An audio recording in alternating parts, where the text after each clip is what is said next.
ਸਾਰਿਆਂ ਨੂੰ ਜੀ ਆਇਆਂ ਨੂੰ ਤੇ ਬਹੁਤ ਹੀ ਪਿਆਰ ਤੇ ਸਤਿਕਾਰ ਭਰੀ ਸਤਿ ਸ੍ਰੀ ਅਕਾਲ ਸਰੋਤਿਓ। ਅੱਜ ਅਗਸਤ ਦੀ 17 ਤਰੀਕ ਆ, ਦਿਨ ਬੁੱਧਵਾਰ ਆ। ਤੁਹਾਡੇ ਲਈ ਸਵੇਰ ਦਾ ਅਪਡੇਟ ਅਮਰੀਕਾ ਪ੍ਰੋਗਰਾਮ ਲੈ ਕੇ ਹਾਜ਼ਰ ਹੋਏ ਆ। ਪ੍ਰੋਗਰਾਮ ਸ਼ੁਰੂ ਕਰਨ ਤੋਂ ਪਹਿਲਾਂ ਸਾਡੇ ਅੱਜ ਦੇ ਸਪਾਂਸਰਸ ਉਹਨਾਂ ਦਾ ਧੰਨਵਾਦ। ਖਾਲਸਾ ਇੰਸ਼ੋਰੈਂਸ ਏਜੰਸੀ, ਜਿਨ੍ਹਾਂ ਦੇ ਕੋਲੋਂ ਤੁਸੀਂ ਹਰ ਇੱਕ ਤਰੀਕੇ ਦੀ ਇੰਸ਼ੋਰੈਂਸ ਕਰਵਾ ਸਕਦੇ ਹੋ। ਇੰਸ਼ੋਰੈਂਸ ਬਾਰੇ ਪਤਾ ਕਰਨ ਲਈ ਕਾਲ ਕਰ ਸਕਦੇ ਹੋ ਨੰਬਰ 408 272 2500 4082722500। ਟੇਰਕੀਆਨਾ ਇਮੀਗ੍ਰੇਸ਼ਨ ਲਾ ਫਰਮ, ਇਮੀਗ੍ਰੇਸ਼ਨ ਦਾ ਹੋਵੇ ਕਿਸੇ ਵੀ ਤਰੀਕੇ ਦਾ ਕੰਮ, ਕਾਲ ਅਟਰਨੀ ਜੇ ਟੇਰਕੀਆਨਾ 415 909 0503। ਇਸ ਤੋਂ ਇਲਾਵਾ Krishan Dhanota university, Manjit Singh, Narinder Kaur Kular, Avtar Singh Manzal, Clovis, Satnam Singh, Amarjit Singh Dosanjh, Sunny Purewal university, Paramjit Singh Deol Fresno, Lakhvir Singh Samra Texas, Jarnail Singh Johal, Harnek Singh Washington, Onkar Singh Fresno, Major Singh Sidhu, Vinder Dhaliwal, Hardial Singh, Inderjit Kaur Dhaliwal Bakersfield, Jassi Gill, Raminder Basra, Talwinder Gill Bakersfield, Harjit Singh Lathrop, Gurbir Singh Brar Fresno, antelope truck stop Burns ਵਾਇਓਮਿੰਗ, Karnail Singh Randhawa Sacramento, Xander group, ਜਿੱਥੋਂ ਤੁਸੀਂ ਹੋਮ ਲੋਨਸ, ਘਰ ਖਰੀਦਣ ਅਤੇ ਘਰ ਵੇਚਣ ਦੀਆਂ ਸਾਰੀਆਂ ਸਰਵਿਸਿਜ਼ ਲੈ ਸਕਦੇ ਹੋ। ਟਰੱਕ ਟ੍ਰੇਲਰ ਦੇ ਇਹ ਪਾਰਟਸ ਵੀ ਤੁਸੀਂ ਇਹਨਾਂ ਦੇ ਕੋਲੋਂ ਖਰੀਦ ਸਕਦੇ ਹੋ। ਕਾਲ 5599052575। ਇਹਨਾਂ ਸਾਰਿਆਂ ਦਾ ਧੰਨਵਾਦ। ਜੇਕਰ ਤੁਸੀਂ ਜਾਂ ਕੋਈ ਹੋਰ ਕਾਰੋਬਾਰ ਇਸ ਪ੍ਰੋਗਰਾਮ ਨੂੰ ਸਪਾਂਸਰ ਕਰਨਾ ਚਾਹੁੰਦੇ ਹੋ, ਸੰਪਰਕ ਕਰ ਸਕਦੇ ਹੋ ਨੰਬਰ 408 722 7698 ਦੇ ਉੱਤੇ। ਅੱਜ ਦੀਆਂ ਖਬਰਾਂ ਵੱਲ ਆਈਏ ਤੇ ਜੋ ਕੱਲ ਪ੍ਰਾਇਮਰੀ ਇਲੈਕਸ਼ਨਸ ਹੋਈਆਂ ਕੁਝ ਸਟੇਟਸ ਦੇ ਵਿੱਚ, ਤੇ ਸਭ ਤੋਂ ਪਹਿਲਾਂ ਜੇ ਵਾਇਓਮਿੰਗ ਸਟੇਟ ਦੀ ਗੱਲ ਕਰਦੇ ਜਾਈਏ, ਲਿਜ਼ ਚੈਨੀ ਜੋ ਪ੍ਰੈਜ਼ੀਡੈਂਟ ਡੋਨਲਡ ਟਰੰਪ ਉਹਨਾਂ ਦੀ ਕਾਫੀ ਕ੍ਰਿਟਿਕ ਸੀ, ਉਹ ਇਲੈਕਸ਼ਨ ਹਾਰ ਗਈ ਆ। ਪਿਛਲੀ ਵਾਰੀ ਇਲੈਕਸ਼ਨ ਦੇ ਵਿੱਚ 2 ਸਾਲ ਪਹਿਲਾਂ ਜਦੋਂ ਕਾਂਗਰਸਮੈਨ ਬਣੀ ਸੀ, ਹਾਲਾਂਕਿ ਉਹ ਮੇਰੇ ਖਿਆਲ ਨਾਲ 3 ਟਰਮਾਂ ਤੋਂ ਆ, ਤੇ ਉਸ ਟਾਈਮ ਦੇ ਉੱਤੇ 73% ਉਹਦੇ ਕੋਲ ਵੋਟ ਸੀਆਂ। ਹੁਣ ਘਟ ਕੇ 37% ਦੇ ਕਰੀਬ ਰਹਿ ਗਈਆਂ ਆ। ਸੋ 10 ਦੇ ਕਰੀਬ ਜੋ ਸੀਗੇ US ਦੇ ਕਾਂਗਰਸਮੈਨ ਜਾਂ ਕਾਂਗਰਸ ਵੂਮੈਨ ਜਿਨ੍ਹਾਂ ਨੇ ਪ੍ਰੈਜ਼ੀਡੈਂਟ ਡੋਨਲਡ ਟਰੰਪ ਦੇ ਅਗੇਂਸਟ ਵੋਟਾਂ ਪਾਈਆਂ ਸੀਆਂ, 4 ਜਣੇ ਰਿਟਾਇਰ ਹੋ ਗਏ, 3 ਜਣੇ ਜਿਹੜੇ ਆ ਉਹ ਆਲਰੇਡੀ ਇਲੈਕਸ਼ਨ ਲੂਜ਼ ਕਰ ਗਏ ਹੈਗੇ ਆ। ਲਿਜ਼ ਚੇਨੀ ਨੇ ਇਹ ਕਿਹਾ ਵੀ ਇਹ ਈਵਨ ਦੋ ਮੈਂ ਇਲੈਕਸ਼ਨ ਲੂਜ਼ ਕਰ ਗਈ ਆ, ਤੇ ਇੰਡੀਕੇਸ਼ਨ ਇਹ ਦਿੱਤੀ ਆ ਵੀ ਹੋ ਸਕਦਾ 2024 ਦੀਆਂ ਪ੍ਰੈਜ਼ੀਡੈਂਸ਼ੀਅਲ ਇਲੈਕਸ਼ਨ ਦੇ ਵਿੱਚ ਉਹ ਐਜ਼ ਏ ਕੈਂਡੀਡੇਟ ਹੋਣ।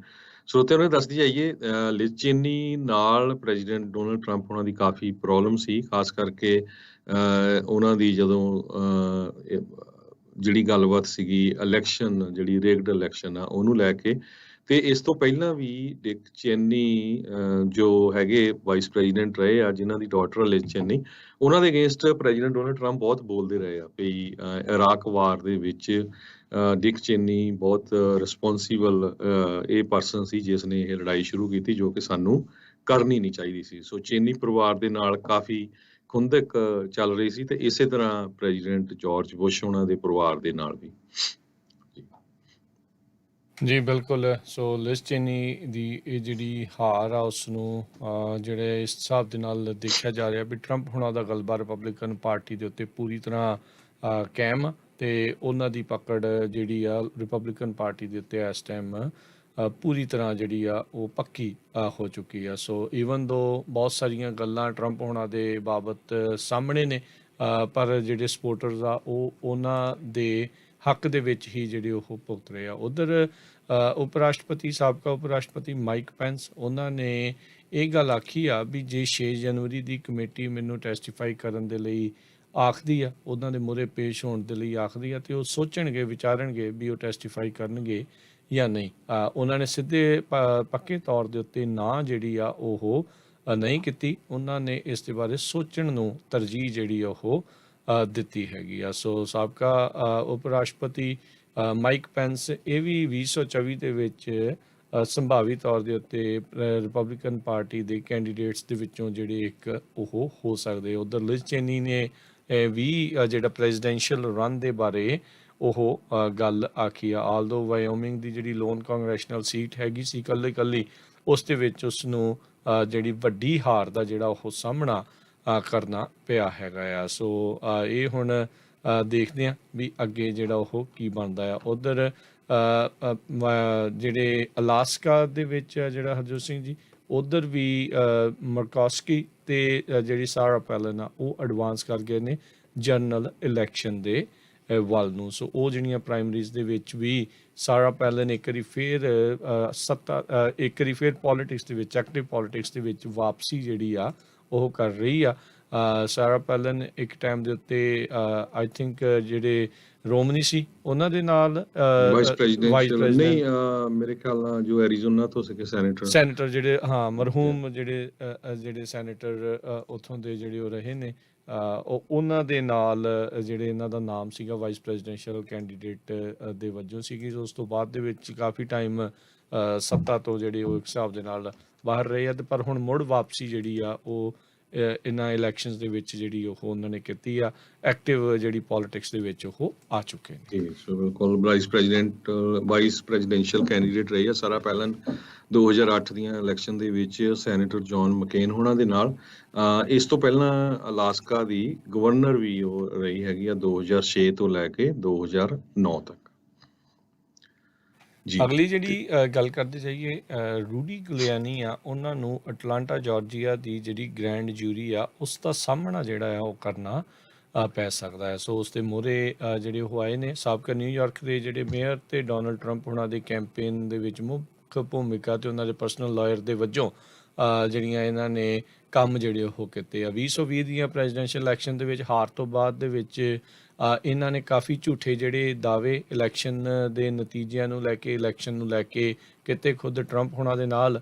ਸੋ ਉਹਨਾਂ ਹੀ ਮਾਮਲਿਆਂ ਦੇ ਵਿੱਚ ਇਲੈਕਸ਼ਨ ਫਰਾਡ ਦੇ ਜਿਹੜੇ ਪਬਲਿਕ ਐਕੁਜੀਸ਼ਨਸ ਕਰਨ ਦੇ ਜਿਹੜੇ ਮੁੱਖ ਹਿਸਾਬ ਦੇ ਨਾਲ ਇਹ ਆਏ ਸੀਗੇ। ਸੋ ਅੱਜ ਜਿਹੜੇ ਗੁਲਿਆਨੀ ਆ ਉਹ ਅਟਲਾਂਟਾ ਦੇ ਵਿੱਚ ਪਹੁੰਚੇ ਆ, ਪਰ ਕਹਿੰਦੇ ਵੀ ਅੱਜ ਥੋੜ੍ਹੇ ਹਾਲਾਤ ਡਿਫਰੈਂਟ ਸੀਗੇ। ਇਸ ਤੋਂ ਪਿਛਲੇ ਵਾਰੀ ਜਦ ਆਏ ਸੀਗੇ ਤਾਂ ਇਹ ਇਸ ਚੀਜ਼ ਦਾ ਦਾਅਵਾ ਕਰ ਰਹੇ ਸੀ ਵੀ ਇਲੈਕਸ਼ਨਸ ਦੇ ਵਿੱਚ ਫਰਾਡ ਹੋਇਆ ਹੈਗਾ ਆ। ਫੁਲਟਨ ਕਾਉਂਟੀ ਦੀ ਸਪੈਸ਼ਲ ਗ੍ਰੈਂਡ ਜੂਰੀ ਕ੍ਰਿਮੀਨਲ ਇਨਵੈਸਟੀਗੇਸ਼ਨ ਜਿਹੜੀ ਉਹ ਕਰ ਰਹੀ ਆ।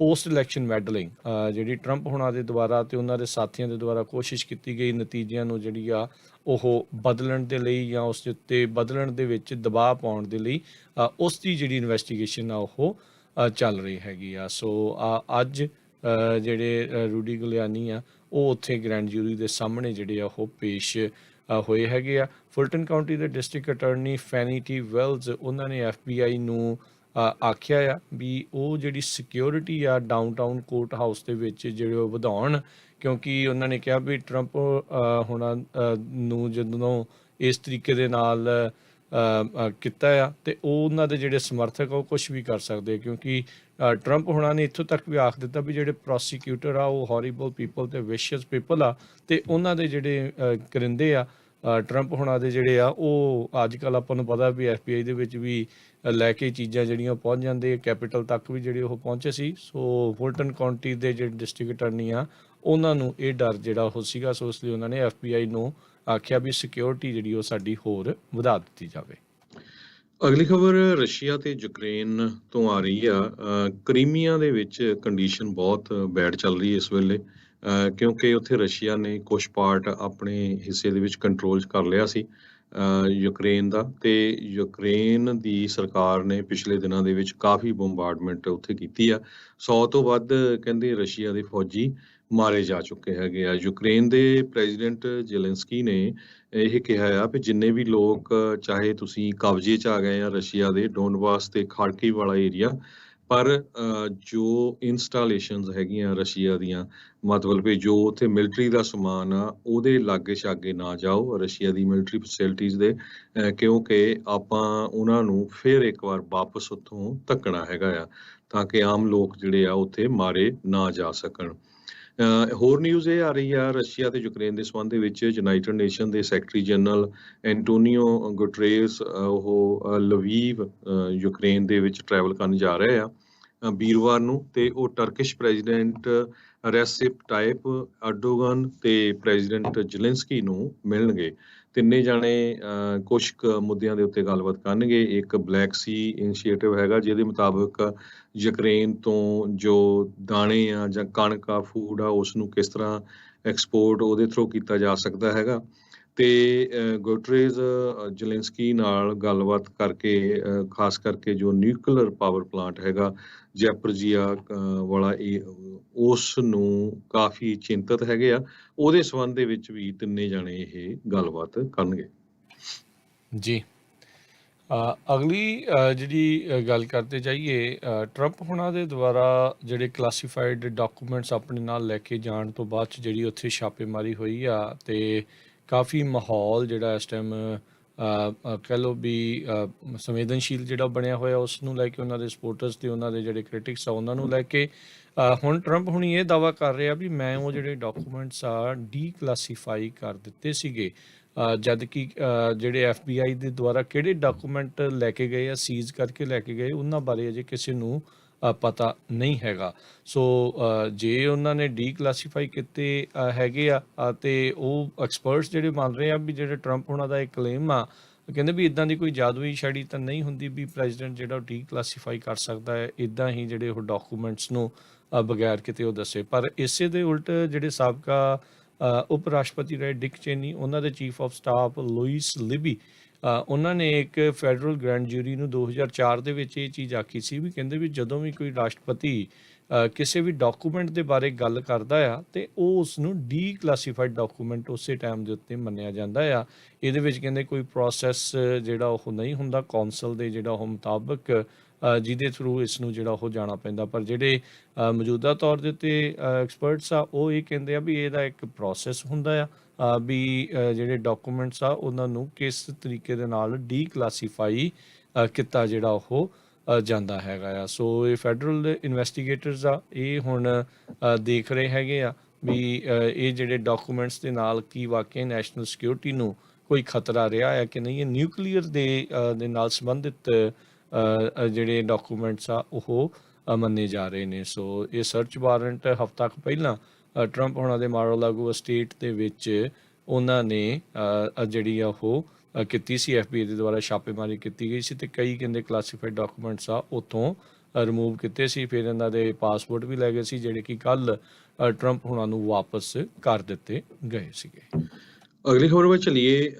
ਪੈਲਸਤੀਨੀਅਨ ਪ੍ਰੈਜ਼ੀਡੈਂਟ ਮਹਿਮੂਦ ਅਬਾਸ ਨੇ ਇਜ਼ਰਾਈਲ ਦੇ ਅਗੇਂਸਟ ਇੱਦਾਂ ਦਾ ਬਿਆਨ ਦਿੱਤਾ ਆ ਜਿਹਦੇ ਨਾਲ ਕਿਉਂਕਿ ਜਰਮਨ ਦੇ ਵਿੱਚ ਉਹਨਾਂ ਦੀ ਇੱਕ ਪ੍ਰੈਸ ਕਾਨਫਰੰਸ ਹੋ ਰਹੀ ਸੀ, ਜਰਮਨ ਦੇ ਚਾਂਸਲਰ ਓਲਫ ਸ਼ੋਲਜ਼। ਉਸ ਕਾਨਫਰੰਸ ਤੋਂ ਬਾਅਦ ਇੱਕ ਜਰਨਲਿਸਟ ਨੇ ਉਹਨਾਂ ਨੂੰ ਕੁਐਸਚਨ ਪੁੱਛਿਆ ਖਾਸ ਕਰਕੇ ਵੀ ਪਿਛਲੇ 1972 ਦੇ ਵਿੱਚ ਮੋਨਿਚ ਦੇ ਵਿੱਚ ਜਦੋਂ ਓਲੰਪਿਕਸ ਹੋਈਆਂ ਸੀਆਂ ਤੇ ਉਸ ਟਾਈਮ ਦੇ ਉੱਤੇ ਪੈਲਸਤੀਨੀਅਨ ਮਿਲੀਟੈਂਟਸ ਨੇ ਇਜ਼ਰਾਈਲ ਦੀ ਇੱਕ ਪੂਰੀ ਟੀਮ ਨੂੰ ਜਿਹੜਾ ਮਾਰ ਦਿੱਤਾ ਸੀ। 11 ਦੇ ਕਰੀਬ ਇਜ਼ਰਾਈਲ ਦੇ ਐਥਲੀਟ ਸੀਗੇ। ਇੱਕ ਜਰਮਨ ਦਾ ਪੁਲਿਸ ਆਫੀਸਰ ਵੀ ਹੋਸਟੇਜ ਟੇਕਿੰਗ ਦੇ ਵਿੱਚ ਮਾਰਿਆ ਗਿਆ ਸੀ। ਵੀ ਉਹਦੇ ਬਾਰੇ ਤੁਸੀਂ ਕੀ ਕਹਿਣਾ ਚਾਹੁੰਦੇ ਆ? ਤੇ ਉਸ ਨੇ ਇਹ ਕਿਹਾ ਵੀ ਜੇ ਉਸ ਮੁੱਦੇ ਦੀ ਗੱਲ ਕਰਨੀ ਆ ਤੇ ਇਜ਼ਰਾਈਲ ਉਹ ਤੋਂ ਲੈ ਕੇ ਹੁਣ ਤੱਕ 50 ਹੋਲੋਕਾਸਟ ਕਰ ਚੁੱਕਾ ਹੈ ਪੈਲਸਤੀਨੀਅਨ ਦੇ ਅਗੇਂਸਟ। ਤੇ ਇਹ ਹੁਣ ਮੁੱਦਾ ਕਾਫੀ ਗਰਮਾਇਆ ਆ। ਬਾਅਦ ਦੇ ਵਿੱਚ ਜੋ ਜਰਮਨ ਦੀ ਸਰਕਾਰ ਆ ਉਹਨਾਂ ਨੇ ਪੈਲਸਤੀਨੀਅਨ ਕੌਂਸੂਲੇਟ ਨੂੰ ਸੱਦ ਕੇ ਆਪਣਾ ਇਹ ਜੋ ਪ੍ਰੋਟੈਸਟ ਆ ਉਹ ਵੀ ਜ਼ਾਹਰ ਕੀਤਾ ਆ। ਇਜ਼ਰਾਈਲ ਵਾਲੇ ਵੀ ਇਹ ਕਾਫੀ ਰੌਲਾ ਪਾ ਰਿਹਾ ਵੀ ਦੇਖੋ ਇਹ ਸਟੇਟਮੈਂਟ ਕੱਲ੍ਹ ਦਿੱਤੀ ਆ, ਪਰ ਕਈ ਲੋਕ ਜੋ ਸ਼ਾਂਤੀ ਚਾਹੁੰਦੇ ਉਹ ਕਹਿੰਦੇ ਆ ਵੀ ਪੈਲਸਤੀਨੀਅਨ ਪ੍ਰੈਜ਼ੀਡੈਂਟ ਨੂੰ ਉੱਥੇ ਕਹਿ ਦੇਣਾ ਚਾਹੀਦਾ ਸੀ ਵੀ ਉਹ ਗਲਤੀ ਹੋਈ ਆ, ਜਦ ਕਿ ਉਹਨਾਂ ਨੇ ਇਸ ਮੁੱਦੇ ਨੂੰ ਹੋਰ ਦੁਬਾਰਾ ਉਭਾਰ ਲਿਆ ਹੈਗਾ। ਜੀ ਜੀ ਕੱਲ ਆਪਾਂ ਦੱਸਿਆ ਸੀਗਾ ਡੈਮੋਕ੍ਰੇਟ ਪਾਰਟੀ ਦੇ ਕਾਂਗਰਸਮੈਨ ਰਹੇ TJ ਕਾਕਸ ਫ੍ਰੈਜ਼ਨੋ ਦੇ ਇਸ ਸੈਂਟਰਲ ਵੈਲੀ ਦੇ ਜਿਹੜੇ ਇਲਾਕੇ ਦੇ ਵਿੱਚ 28 ਵੱਖ-ਵੱਖ ਕ੍ਰਾਈਮਸ ਦੇ ਲਈ ਉਹਨਾਂ ਨੂੰ ਜਿਹੜਾ ਆ ਇੰਡਾਈਟ ਕੀਤਾ ਗਿਆ ਸੀਗਾ ਤੇ ਕਹਿੰਦੇ ਵੀ FBI ਦੇ ਦੁਆਰਾ ਉਹਨਾਂ ਨੂੰ ਹੁਣ ਗ੍ਰਿਫਤਾਰ ਕਰ ਲਿਆ ਗਿਆ ਆ। ਸੋ ਫੈਡਰਲ ਕੋਰਟ ਫ੍ਰੈਜ਼ਨੋ ਦੇ ਵਿੱਚ ਇਹ ਇੰਡਾਈਟਮੈਂਟ ਆ ਉਸ ਨੂੰ ਅਨਸੀਲ ਕੀਤਾ ਗਿਆ। 28 ਵੱਖ-ਵੱਖ ਜਿਹੜੇ ਉਹ ਕਾਊਂਟ ਸੀਗੇ। ਕਾਕਸ ਜਿਹੜੇ ਕਿ ਡੈਮੋਕ੍ਰੇਟ ਪਾਰਟੀ ਵੱਲੋਂ ਉਹਨਾਂ ਨੇ 2 ਸਾਲ 2 ਟਰਮਸ ਜਿਹੜੀਆਂ 2 ਵਾਰੀ ਉਹ ਉਹਨਾਂ ਨੇ ਰਿਪਰੈਜ਼ੈਂਟ ਕੀਤੀਆਂ ਸੀ 21ਵੀਂ ਜਿਹੜੀ ਡਿਸਟ੍ਰਿਕਟ ਹੈਗੀ 2019 ਤੇ 2020 ਦੇ ਵਿੱਚ। ਸੋ ਹੁਣ ਕਹਿੰਦੇ ਆ ਵੀ ਇਹ ਜੇ ਇੰਡਾਈਟਮੈਂਟ ਦੇ ਜਿਹੜੇ ਚਾਰਜਿਸ ਇਹਨਾਂ ਉੱਤੇ ਲਾਏ ਆ ਜੇ ਦੋਸ਼ ਸਾਬਤ ਸਿੱਧ ਹੋ ਜਾਂਦੇ ਨੇ ਤਾਂ ਇਹ ਪ੍ਰੈਜ਼ੈਂਟ ਟਾਈਮ ਤੇ ਕਾਫੀ ਲੰਮੇ ਚੌੜੇ ਵੱਡੇ ਜਿਹੜੇ ਇਹਨਾਂ ਨੂੰ ਫਾਈਨ ਇਸ ਦੇ ਵਿੱਚ ਪੈਣਗੇ। 15 ਕਾਊਂਟ ਵਾਇਰ ਫਰਾਡ ਦੇ, 11 ਕਾਊਂਟ ਮਨੀ ਲਾਂਡਰਿੰਗ ਦੇ, 1 ਕਾਊਂਟ ਫਾਈਨੈਂਸ਼ੀਅਲ ਇੰਸਟੀਟਿਊਸ਼ਨ ਫਰਾਡ ਤੇ 1 ਕਾਊਂਟ ਕੈਂਪੇਨ ਕੰਟਰੀਬਿਊਸ਼ਨ ਫਰਾਡ ਦਾ ਜਿਹੜਾ ਆ ਉਹ ਸੀਗਾ। ਕੌਕਸ ਉਹਨਾਂ ਨੂੰ FBI ਦੇ ਏਜੰਟਸ ਦੇ ਨੇ ਜਿਹੜਾ ਸਰੈਂਡਰ ਆ ਉਹ ਕਰ ਲਿਆ ਸੀਗਾ ਤਕਰੀਬਨ ਜਿਹੜਾ ਆ ਉਹ ਸਵੇਰੇ 8:30 ਵਜੇ। ਸੋ FBI ਏਜੰਟਸ ਨੂੰ ਖੁਦ ਹੀ ਜਿਹੜਾ ਉਹ ਆਪਣੀ ਸਮਰਪਣ ਆਤਮ ਸਮਰਪਣ ਜਿਹਨੂੰ ਕਹਿੰਦੇ ਆ ਵੀ ਉਹ ਕਰਨ ਜਿਹੜੇ ਉਹ ਚਲੇ ਗਏ ਸੀਗੇ। ਕੱਲ੍ਹ ਉਹਨਾਂ ਨੂੰ ਬੁੱਕ ਕੀਤਾ ਗਿਆ ਆ ਫਰੈਜ਼ਨੋ ਕਾਊਂਟੀ ਜਿਹੜੀ ਜੇਲ੍ਹ ਡੈਬ ਡਕਟ ਮੋਰਿਸ ਉੱਥੇ ਜਿਹੜਾ ਸੀਗਾ। ਸੋ US ਡਿਪਾਰਟਮੈਂਟ ਆਫ ਜਸਟਿਸ ਦੇ ਸਪੋਕਸਪਰਸਨ ਜਿਹੜੇ ਉਹਨਾਂ ਨੇ ਉਹ ਦੱਸਿਆ ਆ ਵੀ ਕੱਲ੍ਹ ਹੀ ਜਿਹੜਾ ਦੁਪਹਿਰੇ ਬਾਅਦ ਆ ਇਹਨਾਂ ਨੂੰ ਫਰੈਜ਼ਨੋ ਦੇ US ਡਿਸਟ੍ਰਿਕਟ ਕੋਰਟ ਦੇ ਵਿੱਚ ਪੇਸ਼ ਕੀਤਾ ਜਾਊਗਾ। $1.5 ਮਿਲੀਅਨ ਦੇ ਕੰਸਟਰਕਸ਼ਨ ਲੋਨ ਗ੍ਰੇਨਾਈਟ ਪਾਰਕ ਨੂੰ ਡਿਵੈਲਪ ਕਰਨ ਦੇ ਲਈ ਇਹਨਾਂ ਦੇ ਉੱਤੇ ਫਰਾਡੂਲੈਂਟਲੀ ਵੀ ਧੋਖੇ ਦੇ ਨਾਲ ਲੈਣ ਦੇ ਇਹਨਾਂ ਉੱਤੇ ਇਲਜ਼ਾਮ ਜਿਹੜੇ ਆ ਉਹ ਲੱਗੇ ਨੇ। ਸੋ ਇਸੇ ਲਈ ਹਰਜੋਤ ਸਿੰਘ ਜੀ ਆਪਾਂ ਆਪਣੇ ਸਰੋਤਿਆਂ ਨੂੰ ਦਰਸ਼ਕਾਂ ਨੂੰ ਇਹ ਦੱਸਦੇ ਕਹਿੰਦੇ ਰਹਿੰਦੇ ਆ ਵੀ ਭਾਈ ਦੇਖਦੇ ਰਿਹਾ ਕਰੋ ਵੀ ਤੁਹਾਡੇ ਲੋਕਲ ਕੀ ਜਿਹੜਾ ਉਹ ਨਾਲ ਦੇ ਨਾਲ ਹੋ ਰਿਹਾ ਆ। ਫੈਡਰਲ ਲੈਵਲ ਦੇ ਉੱਤੇ ਤਾਂ ਚਲੋ ਜਿਹੜੇ ਉਹ ਲੜਦੇ ਆ ਉਹ ਪਾਰਟੀਆਂ ਜਿਹੜੀਆਂ ਚੱਲਦੀਆਂ ਲੋਕਲ ਜਿਹੜਾ ਸਭ ਤੋਂ ਵੱਡਾ ਜਿਹੜਾ ਅਸਰ ਆ ਇਹਨਾਂ ਜਿਹੜੇ ਸੱਤਾ ਦੇ ਵਿੱਚ ਹੁੰਦੇ ਆ ਉਹਨਾਂ ਦਾ ਜਿਹੜਾ ਹੋ ਰਹਿੰਦਾ ਆ। ਸੋ ਹੁਣ ਦੇਖੋ ਕੀ ਹੁੰਦਾ ਆ। ਕਹਿੰਦੇ ਵੀ 20 ਸਾਲ ਤੱਕ ਦੀ ਸਜ਼ਾ, $2.5 ਲੱਖ ਦਾ ਜਿਹੜਾ ਉਹ ਜੁਰਮਾਨਾ ਜਿਹੜਾ ਆ ਉਸ ਦੇ ਵਿੱਚ ਇੱਕ ਜਿਹੜੀ ਪੋਟੈਂਸ਼ੀਅਲ ਜਿਹੜੇ ਫਾਈਨ ਇਹਨਾਂ ਨੂੰ ਹੋ ਸਕਦੇ। ਇੱਕ ਇਹ ਵੀ ਆ 30 ਸਾਲ ਦੀ ਸਜ਼ਾ, $1 ਮਿਲੀਅਨ ਦਾ ਜਿਹੜਾ ਉਹ ਫਾਈਨ ਫਰਾਈਡ ਜਿਹੜੇ ਆ ਉਸ ਦੇ ਲਈ, ਤੇ 5 ਸਾਲ ਦੀ ਸਜ਼ਾ ਤੇ ਜਿਹੜੇ $2.5 ਲੱਖ ਦਾ ਜੁਰਮਾਨਾ। ਸੋ ਇਹ ਤਿੰਨ ਜਿਹੜੇ ਵੱਖ-ਵੱਖ ਤਰ੍ਹਾਂ ਦੇ ਜਿਹੜੇ ਚਾਰਜਸ ਆ ਉਹਦੇ ਵਿੱਚ ਇਹ ਸਜ਼ਾਵਾਂ ਜਿਹੜੀਆਂ ਉਹ ਹੋ ਸਕਦੀਆਂ ਆ। FBI ਤੇ IRS ਦੇ ਦੁਆਰਾ ਜਿਹੜੀ ਇਸ ਟਾਈਮ ਇਨਵੈਸਟੀਗੇਸ਼ਨ ਆ ਉਹ ਚੱਲ ਰਹੀ ਆ। 25 ਪੇਜਾਂ ਦੀ ਇੰਡਾਈਟਮੈਂਟ ਸੀਗੀ TJ ਕੌਕਸ ਦੇ ਉਲਟ। ਅਗਲੀ ਖਬਰ ਵੱਲ ਚਲੀਏ ਤੇ ਨੈਸ਼ਨਲ ਵੈਦਰ ਸਰਵਿਸ ਨੇ ਅੱਜ ਅਲਰਟ ਜਾਰੀ ਕੀਤਾ ਹੈਗਾ। ਸੈਂਟਰਲ ਵੈਲੀ ਦੇ ਵਿੱਚ ਵੀ ਕੈਲੀਫੋਰਨੀਆ ਦੇ ਬਹੁਤ ਸਾਰੇ ਏਰੀਏ 'ਚ ਅੱਜ ਬਹੁਤ ਗਰਮੀ ਵਾਲਾ ਦਿਨ ਹੋਊਗਾ। ਤੇ ਨਾਲ ਦੀ ਨਾਲ ਜੋ ਇਲੈਕਟ੍ਰਿਕ ਕੰਪਨੀ ਹੈਗੀਆਂ PG&E ਉਹਨਾਂ ਨੇ ਇਹ ਕਿਹਾ ਵੀ ਕੰਜ਼ਰਵ ਕਰੋ ਜੋ ਬਿਜਲੀ ਆ ਉਸ ਨੂੰ ਬਚਾਓ। 4 ਵਜੇ ਤੋਂ ਬਾਅਦ ਕੋਸ਼ਿਸ਼ ਕਰੋ AC ਵਗੈਰਾ ਆਪਣੇ ਬੰਦ ਰੱਖੋ। ਉਸ ਤੋਂ ਪਹਿਲਾਂ ਜੋ ਆਪਣੇ ਘਰ ਆ ਜਾਂ ਆਫਿਸਿਸ ਆ ਉਹਨਾਂ ਨੂੰ ਠੰਡੇ ਕਰ ਲਓ। ਕਹਿੰਦੇ ਵੀ 80% ਸਟੇਟ ਦੀ ਪਾਵਰ ਗ੍ਰਿਡ ਦੇ ਜੋ ਮੈਨੇਜਰ ਆ ਕੈਲੀਫੋਰਨੀਆ ਦਾ ਇੰਡੀਪੈਂਡੈਂਟ ਸਿਸਟਮ ਆਪਰੇਟਰ ਉਹਨਾਂ ਨੇ ਸਟੇਟ ਵਾਈਡ ਫਲੈਕਸ ਅਲਰਟ ਜਾਰੀ ਕੀਤਾ ਹੈਗਾ ਵੀ 4 ਵਜੇ ਤੋਂ ਲੈ ਕੇ 9 ਵਜੇ ਤਾਈਂ ਅੱਜ ਬੁੱਧਵਾਰ ਬਿਜਲੀ ਜਿਹੜੀ ਆ ਬਹੁਤ ਘੱਟ ਯੂਜ਼ ਕਰੋ, ਨਹੀਂ ਤਾਂ ਬਹੁਤ ਸਾਰੇ ਏਰੀਏ 'ਚ ਬਿਜਲੀ ਜਾ ਸਕਦੀ ਹੈਗੀ ਆ। ਇਹ ਅਲਰਟ ਪਹਿਲਾਂ ਇਸ ਸਾਲ ਦੇ ਪਹਿਲਾਂ ਵੀ ਇੱਕ ਵਾਰੀ ਡਰਾਊਟ ਕੰਡੀਸ਼ਨ ਨੂੰ ਲੈ ਕੇ ਇਸ਼ੂ ਕੀਤਾ ਗਿਆ ਸੀ। ਕੈਲੀਫੋਰਨੀਆ ਦੇ ਵਿੱਚ ਬੇ ਏਰੀਏ 'ਚ 85 ਦੇ ਲਾਗੇ ਟੈਂਪਰੇਚਰ ਜਾਊਗਾ, ਪਰ ਰੈਡਿੰਗ ਏਰੀਏ 'ਚ 180 ਡਿਗਰੀ ਤੱਕ, ਫ੍ਰਿਜ਼ਨੋ ਏਰੀਏ 'ਚ 106 ਡਿਗਰੀ, ਬੇਕਰਸਫੀਲਡ ਦੇ ਵਿੱਚ ਵੀ 106 ਡਿਗਰੀ ਤੇ ਸੈਕਰਾਮੈਂਟੋ 'ਚ 103 ਡਿਗਰੀ ਤੱਕ ਅੱਜ ਟੈਂਪਰੇਚਰ ਪਹੁੰਚਣ ਦੀ ਆਸ ਹੈਗੀ ਆ। ਸੋ ਇਹ ਜੋ ਪਾਵਰ ਗ੍ਰਿਡ ਕੰਪਨੀਜ਼ ਆ ਉਹਨਾਂ ਵੱਲੋਂ ਇਹ ਸਾਰਿਆਂ ਨੂੰ ਬੇਨਤੀ ਕੀਤੀ ਗਈ ਆ ਵੀ ਤੁਸੀਂ ਆਪਣੇ ਜੋ ਬਿਜਲੀ ਆ ਉਸ ਨੂੰ ਕੰਜ਼ਰਵ ਕਰੋ। 4 ਵਜੇ ਤੋਂ ਬਾਅਦ ਘੱਟ ਵਰਤੋ। ਆਪਣੇ ਬਲਾਈਂਡਸ ਵਗੈਰਾ, ਡਰੇਪਸ ਵਗੈਰਾ, ਵਿੰਡੋਜ਼ ਸਾਰਾ ਕੁਛ ਕਵਰ ਕਰਕੇ ਰੱਖੋ ਤਾਂ ਕਿ ਜੋ ਗਰਮੀ ਆ ਅੰਦਰ ਘੱਟ ਆਵੇ। ਪੋਰਟਲੈਂਡ, ਓਰੇਗਨ 'ਚ ਵੀ 100 ਡਿਗਰੀ ਤੋਂ ਵੱਧ ਟੈਂਪਰੇਚਰ ਪਹੁੰਚਣ ਦੀ ਆਸ ਆ। ਵਾਸ਼ਿੰਗਟਨ ਦੇ ਵਿੱਚ 102 ਡਿਗਰੀ ਤੱਕ। ਸੋ ਪੂਰੀ ਹੀਟ ਵੇਵ ਜੋ ਆ ਵੈਸਟ ਕੋਸਟ ਦੇ ਵਿੱਚ ਆਈ ਹੋਈ ਹੈਗੀ ਆ ਤੇ ਡਰਾਊਟ ਦੀ ਕੰਡੀਸ਼ਨ ਵੀ ਬਹੁਤ ਬੁਰੀ ਆ। ਆਪਾਂ ਕੱਲ ਕਾਫੀ ਡਿਸਕਸ ਕੀਤਾ ਸੀ ਕਿਸ ਤਰ੍ਹਾਂ ਲੇਕ ਮੀਡ ਨਵਾਡਾ ਦੇ ਵਿੱਚ ਤੇ ਐਰੀਜ਼ੋਨਾ 'ਚ, ਲੇਕ ਪਾਵਲ ਯੂਟਾ ਤੇ ਐਰੀਜ਼ੋਨਾ 'ਚ ਸੁੱਕਣ ਦੇ ਕਿਨਾਰੇ ਹੋਈਆਂ, ਬਹੁਤ ਪਾਣੀ ਉਹਨਾਂ ਦਾ ਥੱਲੇ ਚਲੇ ਗਿਆ ਆ। ਕੋਲੋਰਾਡੋ ਰਿਵਰ ਸੁੱਕੇ ਵੱਲ ਜਾ ਰਿਹਾ ਹੈਗਾ ਆ। ਫੈਡਰਲ ਗਵਰਨਮੈਂਟ ਨੇ ਕੋਲੋਰਾਡੋ ਰਿਵਰ ਨੂੰ ਟੀਅਰ 2 ਸ਼ਾਰਟੇਜ ਕੰਡੀਸ਼ਨ 'ਚ ਅਨਾਊਂਸ ਕਰਤਾ ਤੇ ਉਹਨਾਂ ਨੇ ਐਰੀਜ਼ੋਨਾ, ਨਵਾਡਾ ਤੇ ਮੈਕਸੀਕੋ 'ਚ ਕਿਹਾ ਵੀ ਤੁਸੀਂ ਪਾਣੀ ਨੂੰ ਜਿਹੜਾ ਆ ਕੱਟ ਕਰੋ। ਕੈਲੀਫੋਰਨੀਆ ਉਹਦੇ ਵਿੱਚ ਹਜੇ ਬਚ ਗਿਆ ਹੈਗਾ। ਜੀ ਬਿਲਕੁਲ। ਸੋ ਇਹ ਕਾਫੀ ਵੱਡਾ ਇੱਕ ਚੁਣੌਤੀ ਹੈ ਇਸ ਟਾਈਮ ਆਪਣੇ ਸਾਰਿਆਂ ਦੇ ਸਾਹਮਣੇ ਜਿਹੜੀ ਉਹ ਹੈਗੀ ਆ। ਗਰਮੀ ਤੋਂ ਵੀ ਭਾਈ ਬਚਣਾ ਲਾਜ਼ਮੀ ਆ, ਉਹ ਵੀ ਜ਼ਰੂਰੀ ਆ, ਤੇ ਨਾਲ ਦੇ ਨਾਲ ਪਾਣੀ ਨੂੰ ਕੰਜ਼ਰਵ ਕਰਨਾ, ਐਨਰਜੀ ਨੂੰ ਕੰਜ਼ਰਵ ਕਰਨਾ ਉਹ ਵੀ ਜ਼ਰੂਰੀ ਆ। ਇੱਥੇ ਆਪਾਂ ਇੱਕ ਬ੍ਰੇਕ ਲਵਾਂਗੇ। ਬ੍ਰੇਕ ਤੋਂ ਬਾਅਦ 'ਚ ਮੁੜ ਕੇ ਫਿਰ ਵਾਪਸ ਹਾਜ਼ਰ ਆਉਂਦੇ ਆ। ਵਾਲਮਾਰਟ ਕੀ ਕਹਿ ਰਿਹਾ ਆਪਣੀ ਇਨਵੈਂਟੋਰੀ ਦੇ ਬਾਰੇ, ਉਹਦੇ ਬਾਰੇ ਤੁਹਾਨੂੰ ਜਿਹੜੀਆਂ ਉਹ ਜਾਣਕਾਰੀਆਂ ਜਿਹੜੀਆਂ ਸਾਂਝੀਆਂ ਕਰਾਂਗੇ। ਮਿਲਦੇ ਆ ਇੱਕ ਬ੍ਰੇਕ ਤੋਂ ਬਾਅਦ 'ਚ।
ਪੰਜਾਬੀ ਰੇਡੀਓ USA ਸੁਣ ਰਹੇ ਦੇਖ ਰਹੇ ਸਾਰੇ ਸਰੋਤਿਆਂ ਤੇ ਦਰਸ਼ਕਾਂ ਨੂੰ ਇੱਕ ਵਾਰੀ ਫੇਰ ਜੀ ਆਇਆਂ ਨੂੰ ਸਵਾਗਤ ਹੈ। ਸਤਿ ਸ਼੍ਰੀ ਅਕਾਲ ਹਰਜੋਤ ਸਿੰਘ ਜੀ ਆਇਆਂ ਨੂੰ ਜੀ। ਸਤਿ ਸ਼੍ਰੀ ਅਕਾਲ, ਧੰਨਵਾਦ ਜੀ ਆਇਆਂ ਨੂੰ। ਅਗਲੀਆਂ ਜਿਹੜੀਆਂ ਖਬਰਾਂ ਉਸ ਦੇ ਵੱਲ ਹਰਜੋਤ ਸਿੰਘ ਜੀ ਜੇ ਨਜ਼ਰ ਮਾਰਦੇ ਜਾਈਏ ਤਾਂ ਵਾਲਮਾਰਟ ਉਹਨਾਂ ਨੇ ਅੱਜ ਇਹ ਜਾਣਕਾਰੀ ਦਿੱਤੀ ਆ ਵੀ ਉਹਨਾਂ ਨੇ ਬਿਲੀਅਨਸ ਆਫ ਡਾਲਰ ਦੇ ਜਿਹੜੇ ਆਰਡਰ ਉਹਨਾਂ ਨੇ ਵੱਖ-ਵੱਖ ਚੀਜ਼ਾਂ ਦੇ ਕੀਤੇ ਹੋਏ ਸੀਗੇ ਉਹਨਾਂ ਨੂੰ ਕੈਂਸਲ ਕਰ ਦਿੱਤਾ ਆ। ਇਨਵੈਂਟੋਰੀ ਇਹਨਾਂ ਦੀ ਆਪਾਂ ਕੁਛ ਮਹੀਨੇ ਪਹਿਲਾਂ ਹਰਜੋਤ ਸਿੰਘ ਜੀ ਦੱਸਿਆ ਸੀਗਾ ਵੀ 47% ਐਕਸਟਰਾ ਜਿਹੜੀ ਆ ਉਹ ਬਣੀ ਪਈ ਆ। ਇਹ ਟਾਰਗੇਟ ਤੇ ਕਾਸਕੋ ਹੋਰ ਕਈ ਵੱਡੇ ਜਿਹੜੇ ਰੀਟੇਲ ਸ਼ਾਪਰਸ ਜਿਹੜੇ ਹੈਗੀਆਂ ਚੇਨਸ ਆ ਉਹਨਾਂ ਦੇ ਵਿੱਚ ਬੀਤੇ ਦਿਨਾਂ ਦੇ ਵਿੱਚ ਆਪਾਂ ਦੇਖਿਆ ਸੀਗਾ ਕੁਛ ਮਹੀਨੇ ਪਹਿਲਾਂ ਸਪਲਾਈ ਚੇਨ ਦੀ ਜਿਹੜੀ ਪ੍ਰੋਬਲਮ ਆ ਬਹੁਤ ਵੱਡੇ ਪੱਧਰ ਦੇ ਉੱਤੇ ਜਿਹੜੀ ਹੋ ਰਹੀ। ਇਸ ਦੇ ਲਈ ਉਦੋਂ ਡਿਮਾਂਡ ਬਹੁਤ ਸੀ, ਸਪਲਾਈ ਘੱਟ ਸੀ। ਇਹਨਾਂ ਕੰਪਨੀਆਂ ਨੇ ਕਾਫੀ ਸਮਾਨ ਜਿਹੜਾ ਉਹ ਆਰਡਰ ਕਰ ਦਿੱਤਾ ਸੀ। ਹੁਣ ਹੌਲੀ ਹੌਲੀ ਇਕੱਠਾ ਹੀ ਜਿਹੜਾ ਉਹ ਪਹੁੰਚ ਗਿਆ ਤੇ ਇਕੱਠਾ ਪਹੁੰਚਣ ਤੋਂ ਬਾਅਦ ਦੇ ਵਿੱਚ ਹੁਣ ਉਹਨਾਂ ਨੂੰ ਰੱਖਣ ਨੂੰ ਥਾਂ ਨਹੀਂ ਆ। ਸੋ ਜੇ ਕੋਈ ਹੁਣ ਇਸ ਟਾਈਮ ਵਾਲਮਾਰਟ, ਟਾਰਗੇਟ, ਕਾਸਕੋ ਜਾਂਦਾ ਹੈ ਤੇ ਬਹੁਤ ਵੱਡੀਆਂ ਵੱਡੀਆਂ ਸੇਲਾਂ ਕਈ ਚੀਜ਼ਾਂ ਦੇ ਵਿੱਚ ਲੱਗੀਆਂ ਕਿਉਂਕਿ ਉਹ ਕਹਿੰਦੇ ਵੀ ਸਮਾਨ ਚੱਕ ਲਓ, ਸਾਡੇ ਕੋਲ ਰੱਖਣ ਨੂੰ ਥਾਂ ਜਿਹੜੀ ਉਹ ਨਹੀਂ ਹੈਗੀ।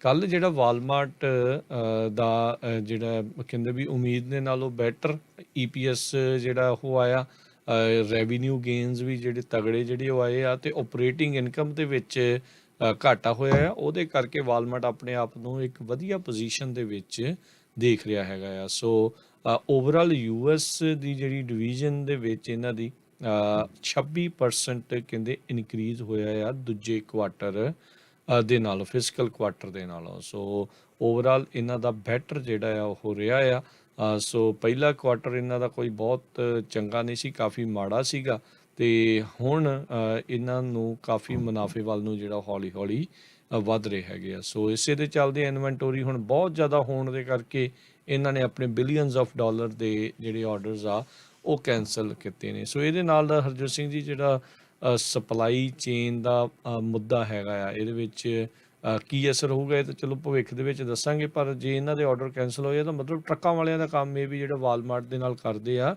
ਉਹਨਾਂ ਉੱਤੇ ਜਿਹੜਾ ਅਸਰ ਜਿਹੜਾ ਉਹ ਪੈ ਸਕਦਾ ਆ ਵੀ ਸਮਾਨ ਹੁਣ ਇਹਨਾਂ ਨੂੰ ਆਉਣ ਵਾਲੇ ਸਮੇਂ 'ਚ ਬਹੁਤਾ ਜ਼ਿਆਦਾ ਨਹੀਂ ਚਾਹੀਦਾ ਹੋਊਗਾ ਜੀ। ਅੱਜ ਸਟਾਕ ਵੀ ਜਿਹੜੇ ਆ ਕਾਫੀ ਡਾਊਨ ਗਏ ਆ। ਇੱਕ ਟਾਈਮ ਦੇ ਉੱਤੇ ਡਾਓ ਜੋਨ ਇੰਡਸਟਰੀਅਲ 300 ਪੁਆਇੰਟ ਦੇ ਕਰੀਬ ਡਾਊਨ ਚਲਾ ਗਿਆ ਸੀ।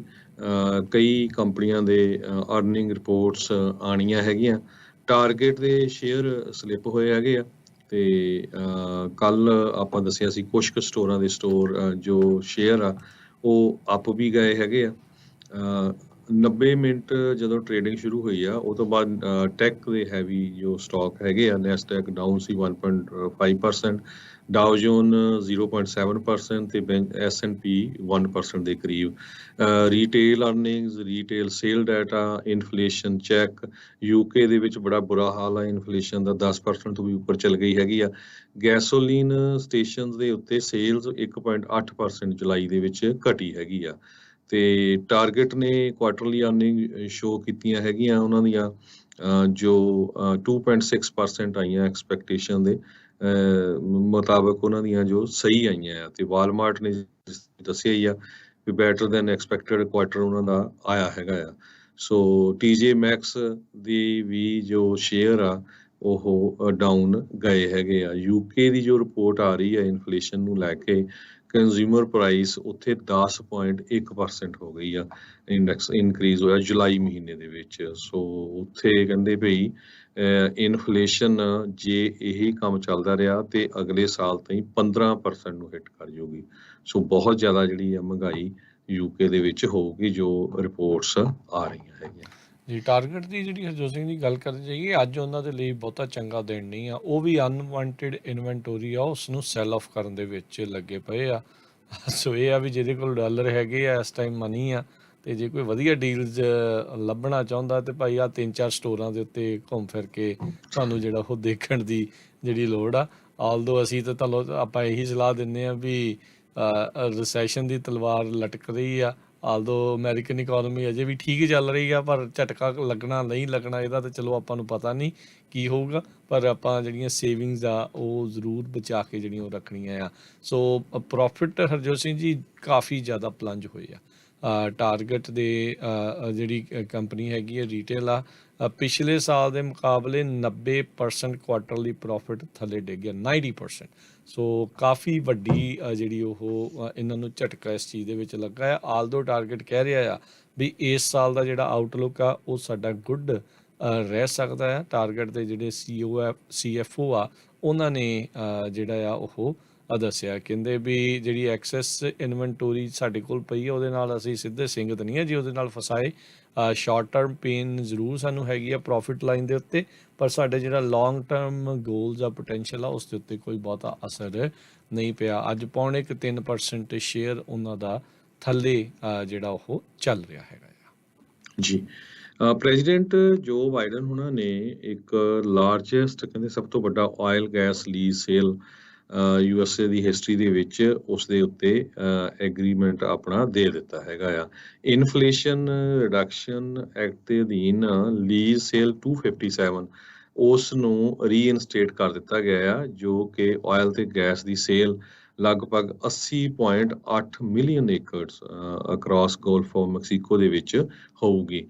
ਸੈਨੇਟਰ ਜੋ ਮੈਂਸ਼ਨ ਜੋ ਡੈਮੋਕ੍ਰੇਟ ਹੈਗੇ ਆ ਵੈਸਟ ਵਰਜੀਨੀਆ ਤੋਂ, ਉਹਨਾਂ ਨੇ ਪਿਛਲੇ ਦਿਨਾਂ ਦੇ ਵਿੱਚ ਡੈਮੋਕ੍ਰੇਟਿਕ ਪਾਰਟੀ ਦਾ ਸਾਥ ਦਿੱਤਾ ਸੀ ਸੈਨੇਟਰਸ ਦਾ ਇਸ ਨਵੇਂ ਬਿੱਲ ਦੇ ਹੱਕ ਦੇ ਵਿੱਚ। ਉਹਨਾਂ ਨੇ ਅੱਜ ਸਟੇਟਮੈਂਟ ਦਿੱਤੀ ਆ ਤੇ ਮੰਨੇ ਵੀ ਆ ਵੀ ਜੋ ਇਨਫਲੇਸ਼ਨ ਰਿਡਕਸ਼ਨ ਐਕਟ ਆ ਇਹ ਇਮੀਡੀਏਟਲੀ ਬਹੁਤ ਜਲਦੀ ਇਨਫਲੇਸ਼ਨ ਨੂੰ ਘਟਾਊਗਾ ਨਹੀਂ। ਸੋ ਉਹਨਾਂ ਦੇ ਉੱਤੇ ਵੀ ਕਾਫੀ ਪ੍ਰੈਸ਼ਰ ਸੀਗਾ। ਸੋ ਜਿਸ ਹਿਸਾਬ ਦੇ ਨਾਲ ਪ੍ਰੈਜ਼ੀਡੈਂਟ ਜੋ ਬਾਈਡਨ ਉਹਨਾਂ ਨੇ ਜਿਹੜੀ department of interior the lease sale 257 ਉਸ ਨੂੰ ਰੀਇਨਸਟੇਟ ਕੀਤਾ ਹੈ। ਸੋ ਇਹਦੇ ਨਾਲ ਜ਼ਰੂਰ ਆਉਣ ਵਾਲੇ ਸਮੇਂ ਦੇ ਉੱਤੇ ਗੈਸ ਪ੍ਰਾਈਸ ਦੇ ਉੱਤੇ ਫਰਕ ਪੈ ਸਕਦਾ ਹੈਗਾ।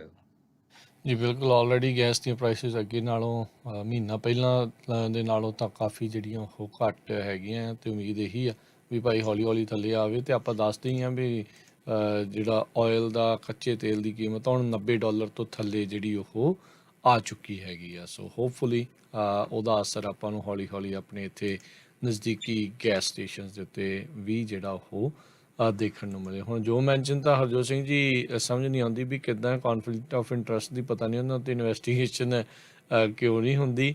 ਇਹਨਾਂ ਦੇ ਖਜ਼ਾਨਾ ਦਾ ਜਿਹੜਾ ਕੋਲਾ ਹੈ ਉੱਥੋਂ ਦੀਆਂ ਜਿਹੜੀਆਂ ਜਿਹੜੀਆਂ ਪਾਵਰ ਪ੍ਰੋਡਿਊਸ ਕਰਨ ਵਾਲੇ ਆ ਉਹਨਾਂ ਤੱਕ ਜਿਹੜਾ ਉਹ ਜਾਂਦਾ ਆ। ਸੋ ਇਸੇ ਲਈ ਇਹ ਕੋਲੇ ਦੇ ਬਹੁਤ ਹਾਮੀ ਆ। ਅਤੇ ਜਿਹੜੀ ਗ੍ਰੀਨ ਐਨਰਜੀ ਦੀ ਗੱਲ ਚੱਲਦੀ ਆ ਜਾਂ ਇਲੈਕਟ੍ਰਿਕ ਵਾਲੀਆਂ ਜਿਹੜੀਆਂ ਗੱਲਾਂ ਚੱਲਦੀਆਂ ਆ ਉਸ ਦੇ ਉਲਟ ਰਹਿੰਦੇ ਆ। ਪਰ ਸਮਹਾਓ ਉਹਨਾਂ ਨੇ ਦੇਖਿਆ ਵੀ ਇਸ ਵਾਰ ਭਾਈ ਆਪਾਂ ਨੂੰ ਸ਼ਾਇਦ ਮੰਨਣਾ ਹੀ ਪੈਣਾ, ਨਹੀਂ ਤਾਂ ਕੰਮ ਬੜਾ ਔਖਾ ਹੋਣਾ ਆ।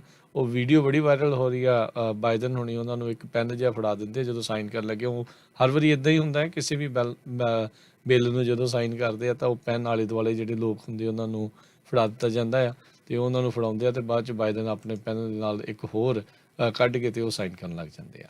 ਅਗਲੀ ਜਿਹੜੀਆਂ ਅੰਤਰਰਾਸ਼ਟਰੀ ਖਬਰਾਂ ਦੇ ਵਿੱਚ ਦੇਖਿਆ ਜਾਵੇ ਤਾਂ ਨਾਰਥ ਕੋਰੀਆ ਦੇ ਦੁਆਰਾ 2 ਕਰੂਜ਼ ਮਿਜ਼ਾਈਲਸ ਆ ਉਹ ਫਾਇਰ ਕੀਤੀਆਂ ਗਈਆਂ ਆ। ਸਾਊਥ ਕੋਰੀਆ ਦੇ ਨਵੇਂ ਰਾਸ਼ਟਰਪਤੀ ਦਾ 100ਵਾਂ ਦਿਨ ਹੈਗਾ ਅਤੇ ਕਹਿੰਦੇ ਵੀ ਇਹ ਤੋਪਾਂ ਦੇ ਨਾਲ ਇੱਕ ਹਿਸਾਬ ਦੇ ਨਾਲ ਨਾਰਥ ਕੋਰੀਆ ਨੇ ਸਲਾਮੀ ਉਹਨਾਂ ਨੂੰ ਦੇ ਛੱਡੀ ਆ। ਸੋ ਸਾਊਥ ਕੋਰੀਅਨ ਜਿਹੜੇ ਰਾਸ਼ਟਰਪਤੀ ਜੂਨ ਆ ਉਹਨਾਂ ਨੇ ਕਿਹਾ ਵੀ ਨਾਰਥ ਕੋਰੀਆ ਜਾਣ ਬੁੱਝ ਕੇ ਮਿਲਟਰੀ ਦੇ ਨਾਲ ਸਾਨੂੰ ਉਕਸਾਹ ਜਿਹੜਾ ਆ ਉਹ ਰਿਹਾ ਹੈਗਾ ਆ। ਸੋ ਕਹਿੰਦੇ ਵੀ ਇਸ ਸਾਲ ਦੇ ਵਿੱਚ ਆਪਾਂ ਅਗਸਤ ਮਹੀਨੇ 'ਚ ਚੱਲ ਰਹੇ ਹਾਂ, ਪਿਓਂਗਯੈਂਗ ਨਾਰਥ ਕੋਰੀਆ ਦੇ ਦੁਆਰਾ 19ਵੀਂ ਇਹ ਜਿਹੜੀ ਮਿਜ਼ਾਈਲ ਸਿਸਟਮ ਆ ਦੀ ਜਿਹੜੀ ਟੈਸਟ ਫਾਇਰਿੰਗ ਆ ਇਹਨਾਂ ਨੇ ਕੀਤੀ ਆ। ਸੋ ਬੁੱਧਵਾਰ ਅੱਜ ਤੜਕੇ ਇਹਨਾਂ ਨੇ 2 ਜਿਹੜੀਆਂ ਕਰੂਜ਼ ਮਿਜ਼ਾਈਲਸ ਆ ਉਹ ਟੈਸਟ ਕੀਤੀਆਂ ਆ। US ਅਤੇ ਸਾਊਥ ਕੋਰੀਆ ਦੀ ਜਿਹੜੀ ਇੰਟੈਲੀਜੈਂਸ ਆ ਇਹਨਾਂ ਨੇ ਇਸ ਖਬਰ ਦੀ ਪੁਸ਼ਟੀ ਜਿਹੜੀ ਉਹ ਕੀਤੀ ਆ।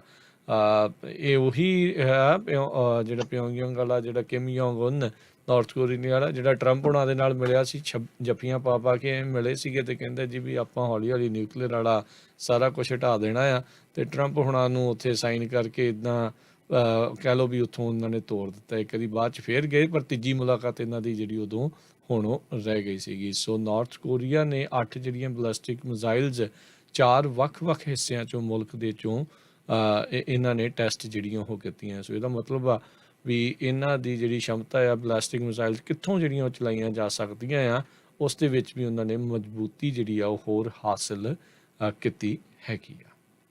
ਜੀ ਬਿਲਕੁਲ।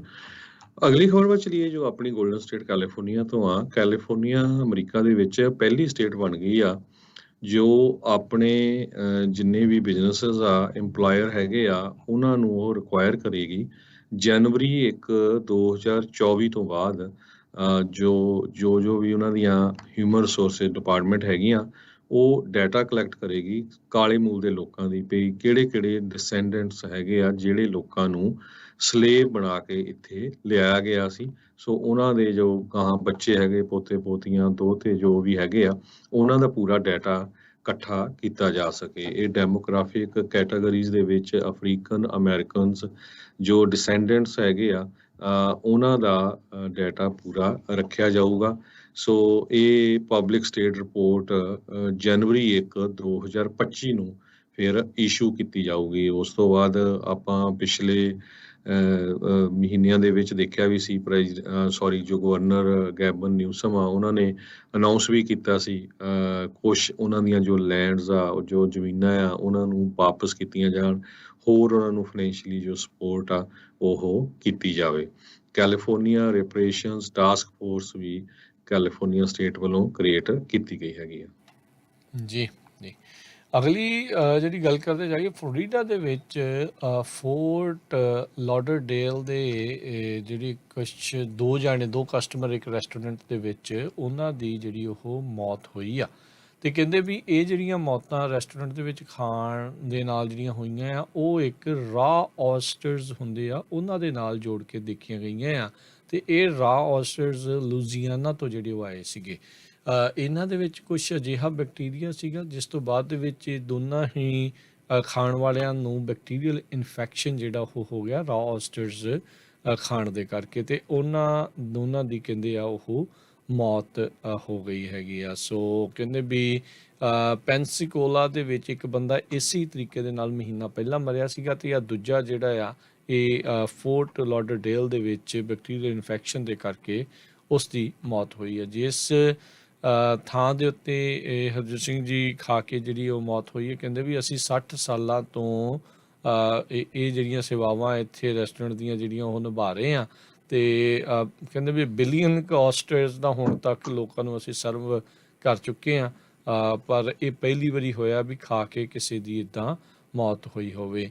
ਵਿਬਰੀਓ ਬੈਕਟੀਰੀਆ ਕਹਿੰਦੇ ਆ ਵੀ ਇਸ ਦੇ ਵਿੱਚ ਹੁੰਦਾ ਆ, CDC ਜਿਹੜੀ ਉਹ ਦੱਸਦੀ ਆ। ਕਹਿੰਦੇ ਵੀ ਉਹਦੇ ਕਰਕੇ ਜਿਹੜੇ ਲੋਕ ਆ ਉਹਨੂੰ ਕਾਫੀ ਬਿਮਾਰ ਵੀ ਕਈ ਵਾਰੀ ਹੋ ਜਾਂਦੇ ਆ। US ਦੇ ਵਿੱਚ ਹਰ ਸਾਲ 100 ਲੋਕ ਇਸ ਬੈਕਟੀਰੀਆ ਦੇ ਸੇਵਨ ਦੇ ਕਰਕੇ ਉੱਤੋਂ ਇਨਫੈਕਸ਼ਨ ਤੋਂ ਬਾਅਦ 'ਚ ਉਹਨਾਂ ਦੀ ਮੌਤ ਹੋ ਜਾਂਦੀ ਆ। ਜੀ ਅਗਲੀ ਖਬਰ ਵੱਲ ਚਲੀਏ। ਜੋ ਕਰੋਨਾ ਵਾਇਰਸ ਨੂੰ ਲੈ ਕੇ ਆ, ਆਪਾਂ ਦੇਖਿਆ ਵੀ 4 ਟੀਕੇ ਲਵਾਉਣ ਵਾਲੇ ਆਪਣੇ ਪ੍ਰੈਜ਼ੀਡੈਂਟ ਤੇ ਉਹਨਾਂ ਦੀ ਵਾਈਫ, ਉਹਨਾਂ ਨੂੰ ਵੀ ਕਰੋਨਾ ਵਾਇਰਸ ਹੋ ਗਿਆ ਸੀ। ਕੈਲੀਫੋਰਨੀਆ ਦੇ ਵਿੱਚ 10 ਮਿਲੀਅਨ ਦੇ ਕਰੀਬ ਲੋਕਾਂ ਨੂੰ ਕਰੋਨਾ ਵਾਇਰਸ ਪੋਜ਼ਿਟਿਵ ਹੋ ਸਕਦਾ ਹੈਗਾ ਆ। ਹੁਣ CDC ਨੇ ਇਹ ਕਿਹਾ ਆ ਤੇ ਪਈ ਜਦੋਂ ਤੁਸੀਂ ਕਰੋਨਾ ਵਾਇਰਸ ਦਾ ਟੈਸਟ ਕਰਦੇ ਆ, ਪੋਜ਼ਿਟਿਵ ਆ ਜਾਂਦਾ ਆ, ਉਹ ਤੋਂ ਬਾਅਦ ਥੋੜੇ ਦਿਨਾਂ ਬਾਅਦ ਤੁਸੀਂ ਜਦੋਂ ਟੈਸਟ ਕਰਦੇ ਆ ਨੈਗੇਟਿਵ ਆ ਜਾਂਦਾ, ਉਸ ਦੇ ਉੱਤੇ ਟਰਸਟ ਨਾ ਕਰੋ। US ਫੂਡ ਤੇ ਡਰੱਗ ਐਡਮਿਨਿਸਟ੍ਰੇਸ਼ਨ ਨੇ ਇਹ ਕਿਹਾ ਆ ਵੀ ਨੈਗੇਟਿਵ ਟੈਸਟ ਜੋ ਆ ਉਹ ਤੁਹਾਨੂੰ ਘੱਟੋ ਘੱਟ ਜੇ ਨੈਗੇਟਿਵ ਆ ਜਾਂਦਾ ਐਂਟੀਜਨ ਟੈਸਟ, ਤੇ 24 ਤੋਂ 48 ਘੰਟੇ ਬਾਅਦ ਫੇਰ ਰਿਪੀਟ ਕਰੋ। 2-3 ਵਾਰ ਤੁਸੀਂ ਜੋ ਇਹ ਟੈਸਟ ਆ ਉਸ ਨੂੰ ਚੈੱਕ ਕਰੋ, ਕਿਉਂਕਿ ਇਹਦੇ ਰਿਜ਼ਲਟ ਗਲਤ ਹੋ ਸਕਦੇ ਹੈਗੇ ਆ। Doctor Ralph Gonzales UC San Francisco ਦੇ ਐਸੋਸੀਏਟ ਡੀਨ ਆ, ਉਹਨਾਂ ਨੇ ਪਿਛਲੇ ਦਿਨਾਂ ਦੇ ਵਿੱਚ ਇੱਕ ਟਾਊਨ ਮੀਟਿੰਗ ਆ ਉਹਦੇ ਵਿੱਚ ਕਿਹਾ, ਕਹਿੰਦੇ ਵੀ ਇਹ ਬਹੁਤ ਕਾਮਨ ਹੈਗਾ ਵੀ ਜਦੋਂ ਤੁਹਾਡਾ ਨੈਗੇਟਿਵ ਟੈਸਟ ਆਉਂਦਾ ਉਹ ਹੋ ਸਕਦਾ ਗਲਤ ਹੋਵੇ ਚੌਥੇ 5ਵੇਂ ਦਿਨ ਦੇ ਵਿੱਚ ਜਦੋਂ ਆਪਾਂ ਟੈਸਟ ਕਰਦੇ ਹਾਂ। ਸੋ ਵਾਰ-ਵਾਰ ਘੱਟੋ ਘੱਟ 2-3 ਵਾਰੀ ਉਹਨੂੰ ਟੈਸਟ ਕਰੋ, ਜਿਹੜੇ ਲੋਕ ਘਰਾਂ ਦੇ ਵਿੱਚ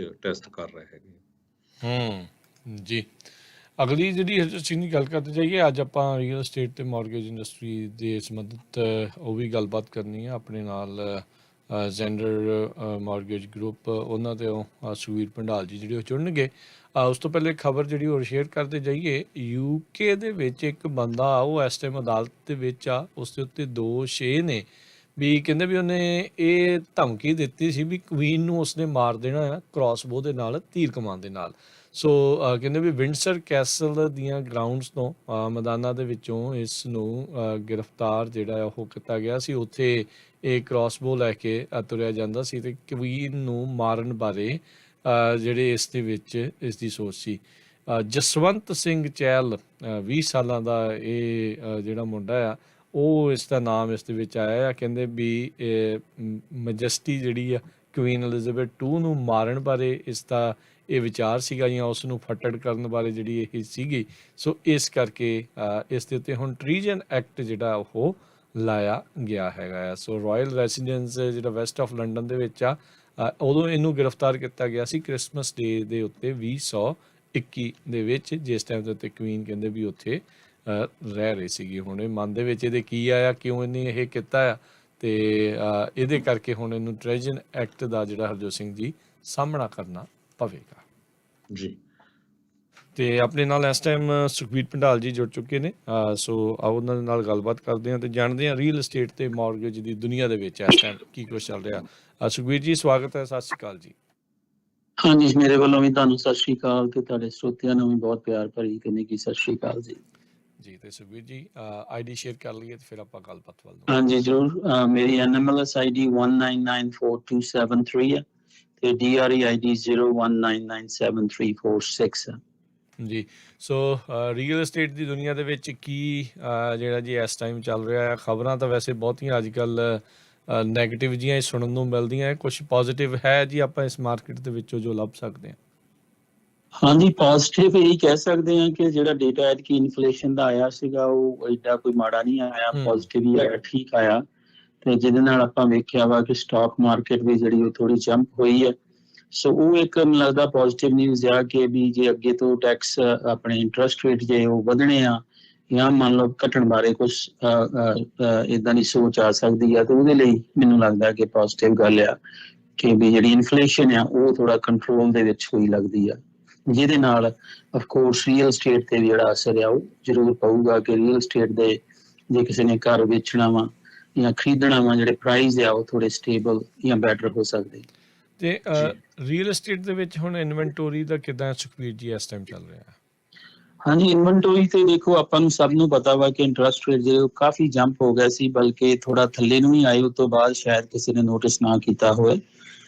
ਬਾਕੀ ਇਨਵੈਂਟੋਰੀ ਜ਼ਰੂਰ ਇਹਦੇ 'ਚ ਕੋਈ ਸ਼ੱਕ ਨਹੀਂ ਗੀ ਕਿ ਵਧੀ ਹੋਈ ਆ, ਚਾਹੇ ਉਹ ਨਵੇਂ ਬਿਲਡਰ ਜਾਂ ਘਰ ਬਣਾ ਰਹੇ ਆ ਉੱਥੋਂ ਲੋਕੀ ਕਹਿ ਲਓ ਆਪਟ ਆਊਟ ਹੋਏ ਆਪਣੇ ਕੰਟਰੈਕਟ ਵਿੱਚੋਂ, ਕਿਉਂਕਿ ਇੱਕਦਮ ਜਿਹੜਾ ਪੈਨਿਕ ਆ ਨਾ ਉਹ ਪਬਲਿਕ ਨੂੰ ਕਹਿ ਲਓ ਪੈਨਿਕ ਜਿਹੜਾ ਵਾ ਉਹ ਡਿਸੀਜਨ ਮੇਕਿੰਗ ਨੂੰ ਬਹੁਤ ਅਫੈਕਟ ਕਰਦਾ ਵਾ। ਸੋ ਉਹਦੇ ਨਾਲ ਕਹਿ ਲਓ ਕਿ ਵੀ ਆਪਾਂ ਸਿਟੀ ਦੇ ਵਿੱਚ ਫ੍ਰੈਜ਼ਨੋ ਦੀ ਮੈਂ ਗੱਲ ਕਰ ਸਕਦਾ ਜਾਂ ਲਾਗੇ ਛਾਗੇ ਦੇ ਸ਼ਹਿਰਾਂ ਜਿਹੜੀ ਇਨਵੈਂਟੋਰੀ ਘਰਾਂ ਦੀ ਤੁਸੀਂ ਦੇਖ ਸਕਦੇ ਹੋ ਕਿ ਵੀ ਤੁਹਾਨੂੰ ਵਿਜ਼ੀਬਲ ਸਾਈਨਸ ਜਿਹੜੇ ਉਹ ਦਿਖ ਰਹੇ ਆ ਕਿ ਵੀ ਜਿਹੜੇ ਫॉर ਸੇਲ ਘਰ ਲੱਗੇ ਸੀ ਉਹ ਹਜੇ ਵਿਕੇ ਨਹੀਂ ਗਏ। ਸੋ ਮੈਂ ਤੇ ਕਹੂੰਗਾ ਕਿ ਬਈ ਜਿਵੇਂ ਇਨਵੈਂਟੋਰੀ ਬਹੁਤ ਜ਼ਿਆਦਾ ਵਾ ਤੇ ਵਧੀਆ ਮੌਕਾ ਵਾ ਖਰੀਦਣ ਵਾਲੇ ਨੂੰ, ਕਿਉਂਕਿ ਇੰਟਰਸਟ ਰੇਟ ਥੋੜੇ ਜਿਹੇ ਘਟੇ ਅੱਗੇ ਨਾਲੋਂ, ਕਿ ਤੁਸੀਂ ਆਪਣੀ ਨੈਗੋਸ਼ੀਏਸ਼ਨ ਕਰਕੇ ਜਿਹੜਾ ਆਪਣੇ ਸੁਪਨਿਆਂ ਦਾ ਘਰ ਆ ਜਿਹੜਾ ਉਹਨੂੰ ਲੈ ਸਕਦੇ ਆ। ਜੀ ਸੁਖਵੀਰ ਜੀ, ਓਵਰਆਲ ਇੱਕ ਨਵੀਂ ਰਿਪੋਰਟ ਆਈ ਆ ਬੇ ਏਰੀਏ ਦੇ ਵਿੱਚ ਸੈਂਟਾ ਕਲਾਰਾ ਕਾਉਂਟੀ 'ਚ ਘਰਾਂ ਦੀਆਂ ਪ੍ਰਾਈਸਿਸ ਜੂਨ ਤੇ ਜੁਲਾਈ 'ਚ ਜੇ ਪੂਰੇ USA 'ਚ ਦੇਖਿਆ ਜਾਵੇ ਤੇਜ਼ੀ ਦੇ ਨਾਲ ਡਿੱਗੀਆਂ 5.1% 2 ਮਹੀਨਿਆਂ ਦੇ ਵਿੱਚ ਘਰਾਂ ਦੀ ਪ੍ਰਾਈਸ ਡਿੱਗੀ ਆ। ਪਰ ਇਹ ਸਾਰਿਆਂ ਨੂੰ ਪਤਾ ਹੈ ਵੀ ਇੱਥੇ ਚੜੀਆਂ ਵੀ ਬਹੁਤ ਜ਼ਿਆਦਾ ਸੀ। ਇਸੇ ਤਰ੍ਹਾਂ ਫ੍ਰਿਜ਼ਨੋ 'ਚ ਵੀ ਮੈਂ ਦੇਖਦਾ ਕੁਝ ਜੋ ਨਵੇਂ ਬਿਲਡਰਸ ਆ ਉਹ ਪ੍ਰਾਈਸਿਸ ਘਟਾ ਰਹੇ ਹੈਗੇ, ਚਾਹੇ ਉਹ 5,000 ਆ 10,000 ਆ ਜਾਂ ਕਲੋਜ਼ਿੰਗ ਕਾਸਟ ਦੇ ਰਹੇ ਆ। ਤੇ ਤੁਸੀਂ ਇਸ ਨੂੰ ਕਿਸ ਤਰ੍ਹਾਂ ਦੇਖ ਰਹੇ ਹੋ? ਹਾਂਜੀ, ਬਿਲਕੁਲ ਸਹੀ ਗੱਲ ਹੈ ਤੁਹਾਡੀ। ਦੇਖੋ ਬੇ ਏਰੀਏ ਦੇ ਨਾਲ ਤੇ ਆਪਾਂ ਕੰਪੇਅਰ ਨਹੀਂ ਕਰ ਸਕਦੇ, ਉੱਥੇ ਤੇ ਸਾਰਾ ਕੁਝ ਹੀ ਕਹਿ ਲਓ ਵੱਖਰਾ ਹੀ ਹੋ ਰਿਹਾ ਜਾਂ ਹੁੰਦਾ। ਤੋ ਫ੍ਰੈਜ਼ਨੋ ਦੇ ਵਿੱਚ ਹਾਂ ਘਰਾਂ ਦੇ ਵਿੱਚ ਜ਼ਰੂਰ ਜਿਹੜੀ ਕੀਮਤ ਦੇ ਵਿੱਚ ਆ ਉਹ ਕਮੀ ਆਈ ਹੋਈ ਆ। ਉਹਦਾ ਕਾਰਨ ਇਹੀ ਆ ਕਿ ਵੀ ਇੰਟਰਸਟ ਰੇਟ ਵਧੇ ਆ ਤੇ ਇਨਵੈਂਟੋਰੀ ਜ਼ਿਆਦਾ ਵਾ। ਬਿਲਡਰਸ ਜਿਹੜੇ ਨਵੇਂ ਆ ਉਹਨਾਂ ਨੇ ਆਪਣੇ ਕਹਿ ਲਓ ਕਿ ਪ੍ਰਾਈਸਿਸ ਘਟਾਏ ਹੋਏ ਆ, ਜਾਂ ਮਾਰਕੀਟ 'ਚ ਵੀ ਜਿਹੜੇ ਘਰ ਲੱਗੇ ਹੋਏ ਆ ਮੈਂ ਬੜੀ ਵਾਰੀ ਦੇਖਿਆ ਵਾ ਕਿ ਉਹ 30-30, 40-40 ਹਜ਼ਾਰ ਜਾਂ ਮਤਲਬ ਉਹ ਤੋਂ ਵੀ ਜ਼ਿਆਦਾ ਜਿਹੜੇ ਉਹ ਪ੍ਰਾਈਸ ਘਟਾ ਕੇ ਫਿਰ ਦੁਬਾਰਾ ਲਿਸਟ ਕੀਤੇ ਗਏ ਆ। ਬਾਕੀ ਇਹ ਆ ਕਿ ਬਈ ਜਿਵੇਂ ਮੈਂ ਅੱਗੇ ਵੀ ਕਿਹਾ ਵਾ ਕਿ ਜੇ ਲੋੜ ਦਾ ਮੁੱਲ ਨਹੀਂ ਹੁੰਦਾ, ਜੇ ਕਿਸੇ ਨੇ ਘਰ ਲੈਣਾ ਤੇ ਹਜੇ ਵੀ ਬਹੁਤ ਵਧੀਆ ਮੌਕਾ ਵਾ, ਕਿਉਂਕਿ ਤੁਸੀਂ ਨੈਗੋਸ਼ੀਏਸ਼ਨ ਪਾਵਰ ਤੁਹਾਡੇ ਹੱਥ ਵਿੱਚ ਆ ਬਾਇਰ ਦੇ ਇਸ ਵੇਲੇ। ਇੰਟਰਸਟ ਰੇਟ ਵੀ ਜਿਹੜੇ ਉਹ 5% ਤੋਂ ਥੋੜਾ ਥੱਲੇ ਹੀ ਆ ਤੇ ਤੁਸੀਂ ਨੈਗੋਸ਼ੀਏਟ ਕਰਕੇ ਬੈਟਰ ਡੀਲ ਲੈ ਸਕਦੇ ਹੋ।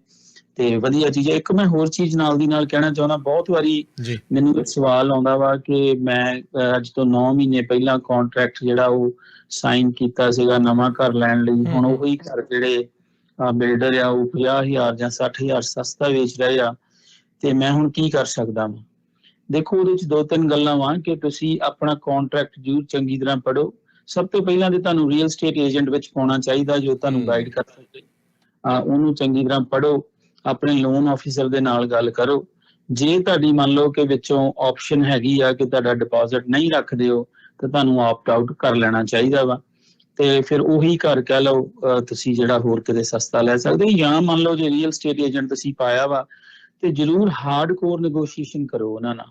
ਜੇ ਹਾਰਡਕੋਰ ਨੈਗੋਸ਼ੀਏਸ਼ਨ ਪ੍ਰੋਫੈਸ਼ਨਲ ਬੰਦਾ ਕਰੂਗਾ ਤੇ ਹੋ ਸਕਦਾ ਵਾ, ਚਾਂਸਸ ਬਹੁਤ ਜ਼ਿਆਦਾ ਆ, ਜਿਵੇਂ ਆਪਾਂ ਸਭ ਜਾਣਦੇ ਆ ਕਿ ਮਾਰਕੀਟ ਥੋੜੀ ਉਵੇਂ ਦੀ ਆ ਕਿ ਤੁਹਾਨੂੰ ਜਿਹੜਾ ਪ੍ਰਾਈਸ ਘਟਾ ਕੇ ਉਹ ਘਰ ਤੁਹਾਨੂੰ ਦੇ ਦੇਣ, ਕਿਉਂਕਿ ਉਹਨਾਂ ਨੂੰ ਵੀ ਵਿੱਚੋਂ ਵਿੱਚ ਪਤਾ ਹੁੰਦਾ ਕਿ ਪ੍ਰਾਈਸ ਘਟੇ ਹੋਏ ਆ ਤੇ ਘਰ ਜਿਹੜਾ ਸਾਡਾ ਵਿਕਣਾ ਨਹੀਂ। ਸੋ ਮੈਂ ਐਂਡ ਦੇ ਵਿੱਚ ਇਹ ਜ਼ਰੂਰ ਕਹੂੰਗਾ ਕਿ ਤੁਸੀਂ ਆਪਣੇ ਲੋਨ ਆਫਿਸਰ ਨਾਲ, ਰੀਅਲ ਏਸਟੇਟ ਏਜੰਟ ਨਾਲ ਹਾਰਡਕੋਰ ਨੈਗੋਸ਼ੀਏਸ਼ਨ ਜਿਹੜੀ ਆ ਉਹ ਨਵੇਂ ਘਰਾਂ ਵਾਲੇ ਓਨਰਸ ਆਪਣੇ ਬਿਲਡਰਸ ਨਾਲ ਕਰੋ, ਤੇ ਤੁਹਾਨੂੰ ਜ਼ਰੂਰ ਜਿਹੜਾ ਉਹਦੇ ਵਿੱਚ ਫਾਇਦਾ ਹੋਊਗਾ। ਜੀ, ਸੋ ਬਿਲਕੁਲ ਸਰੋਤਿਆਂ ਨੂੰ ਦੱਸਦੇ ਆਈ ਆਪਣੇ ਜਿਹੜੇ ਸ਼ੋਜ਼ ਹੁੰਦੇ, ਚਾਹੇ ਉਹ ਰੀਅਲ ਸਟੇਟ ਨੂੰ ਲੈ ਕੇ ਆ ਜਾਂ ਇੰਸ਼ੋਰੈਂਸ ਨੂੰ ਆ ਜਾਂ ਇਮੀਗ੍ਰੇਸ਼ਨ ਨੂੰ ਲੈ ਕੇ ਆ, ਕੱਲਾ ਇਹ ਨਹੀਂ ਹੈਗਾ ਵੀ ਕੋਈ ਪ੍ਰੋਡਕਟ ਸੈਲ ਕਰ ਰਹੇ ਆ, ਤੇ ਐਜੂਕੇਸ਼ਨਲ ਵੀ ਹੁੰਦੇ ਹੈਗੇ ਆ। ਸੋ ਜਿਸ ਤਰ੍ਹਾਂ ਭੰਡਾਲ ਹੁਣੀ ਦੱਸਿਆ ਆ ਵੀ ਪ੍ਰੋਫੈਸ਼ਨਲ ਨਾਲ ਗੱਲ ਕਰੋ। ਹੋ ਸਕਦਾ ਤੁਸੀਂ ਇਸ ਟਾਈਮ ਉਸ ਲੋਨ ਨੂੰ ਕੁਆਲੀਫਾਈ ਨਾ ਕਰਦੇ ਹੋਵੋ, ਕਿਉਂਕਿ ਜੇ ਤੁਸੀਂ 5 ਲੱਖ ਦਾ ਘਰ ਅੱਜ ਤੋਂ 9 ਮਹੀਨੇ ਪਹਿਲਾਂ 2.5% ਦੇ ਹਿਸਾਬ ਨਾਲ ਕੀਤਾ ਸੀ, ਹੁਣ ਮੇਬੀ 5.5% ਹੋ ਗਿਆ। ਤੇ ਜੇ ਤੁਸੀਂ ਉਹ ਮੌਰਗੇਜ ਐਕਸਪਰਟ ਨਾਲ ਗੱਲ ਕਰਕੇ ਲੈਟਰ ਕਰੋਗੇ ਵੀ ਨਹੀਂ ਅਸੀਂ ਤਾਂ ਕੁਆਲੀਫਾਈ ਨਹੀਂ ਕਰਨਾ, ਹੋ ਸਕਦਾ ਉਹ ਜੋ ਬਿਲਡਰ ਆ ਤੁਹਾਡੇ ਨਾਲ ਐਗਰੀ ਕਰ ਜਾਏ ਪ੍ਰਾਈਸ ਘਟਾਉਣ ਨੂੰ, ਨਹੀਂ ਤਾਂ ਤੁਸੀਂ ਡਿਪੋਜ਼ਿਟ ਵਾਪਸ ਕਰ ਸਕਦੇ ਵੀ ਹੁਣ ਤਾਂ ਮੇਰਾ ਲੋਨ ਹੀ ਨਹੀਂ ਹੋਣਾ। ਰਾਈਟ?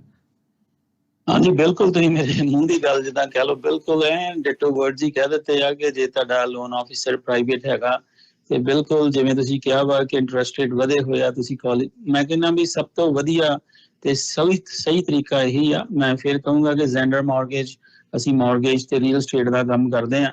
ਜੇ ਸਾਡੇ ਥਰੂ ਤੁਸੀਂ ਇਹ ਇਦਾਂ ਦਾ ਕੁਝ ਮਤਲਬ ਸਾਡੇ ਕੋਲ ਲੋਨ ਕਰਾ ਰਹੇ ਸੀ, ਅਸੀਂ ਜ਼ਰੂਰ ਯਕੀਨ ਦਿਵਾਉਂਦੇ ਆ ਕਿ ਅਸੀਂ ਤੁਹਾਡੀ ਇਸ ਵਿੱਚ ਬੜੇ ਪ੍ਰੋਫੈਸ਼ਨਲ ਤਰੀਕੇ ਦੇ ਨਾਲ ਮਦਦ ਕਰ ਸਕਦੇ ਆ, ਜਿਹਦੇ ਵਿੱਚ ਤੁਹਾਡਾ ਤੇ ਬਿਲਕੁਲ ਤੁਹਾਡਾ ਹੀ ਫਾਇਦਾ ਜਿਹੜਾ ਉਹ ਦੇਖਿਆ ਜਾਊਗਾ। ਜੀ, ਤੇ ਫੋਨ ਨੰਬਰ ਵੀ ਜਿਹੜਾ ਜ਼ਰੂਰ ਸ਼ੇਅਰ ਕਰ ਲਿਓ ਆਪਣਾ। ਹਾਂਜੀ ਜ਼ਰੂਰ, ਮੇਰਾ ਫੋਨ ਨੰਬਰ, ਮੇਰਾ ਨਾਮ ਸੁਖਬੀਰ ਭੰਡਾਲ ਆ, ਮੇਰਾ ਨੰਬਰ 5592419553 ਆ। ਤੇ ਮੈਂ ਇਹ ਤੁਹਾਨੂੰ ਯਕੀਨ ਦਿਵਾਉਣਾ ਵਾ, ਤੁਸੀਂ ਕੋਈ ਵੀ ਕਮਰਸ਼ੀਅਲ ਬਿਜ਼ਨਸ ਲੈਣਾ ਜਾਂ ਕੋਈ ਪੀਜ਼ਾ ਜਾਂ ਰੈਸਟੋਰੈਂਟ, ਲਿਕਰ ਸਟੋਰ, ਤੇ ਜ਼ਰੂਰ ਮੈਨੂੰ ਕਾਲ ਕਰੋ।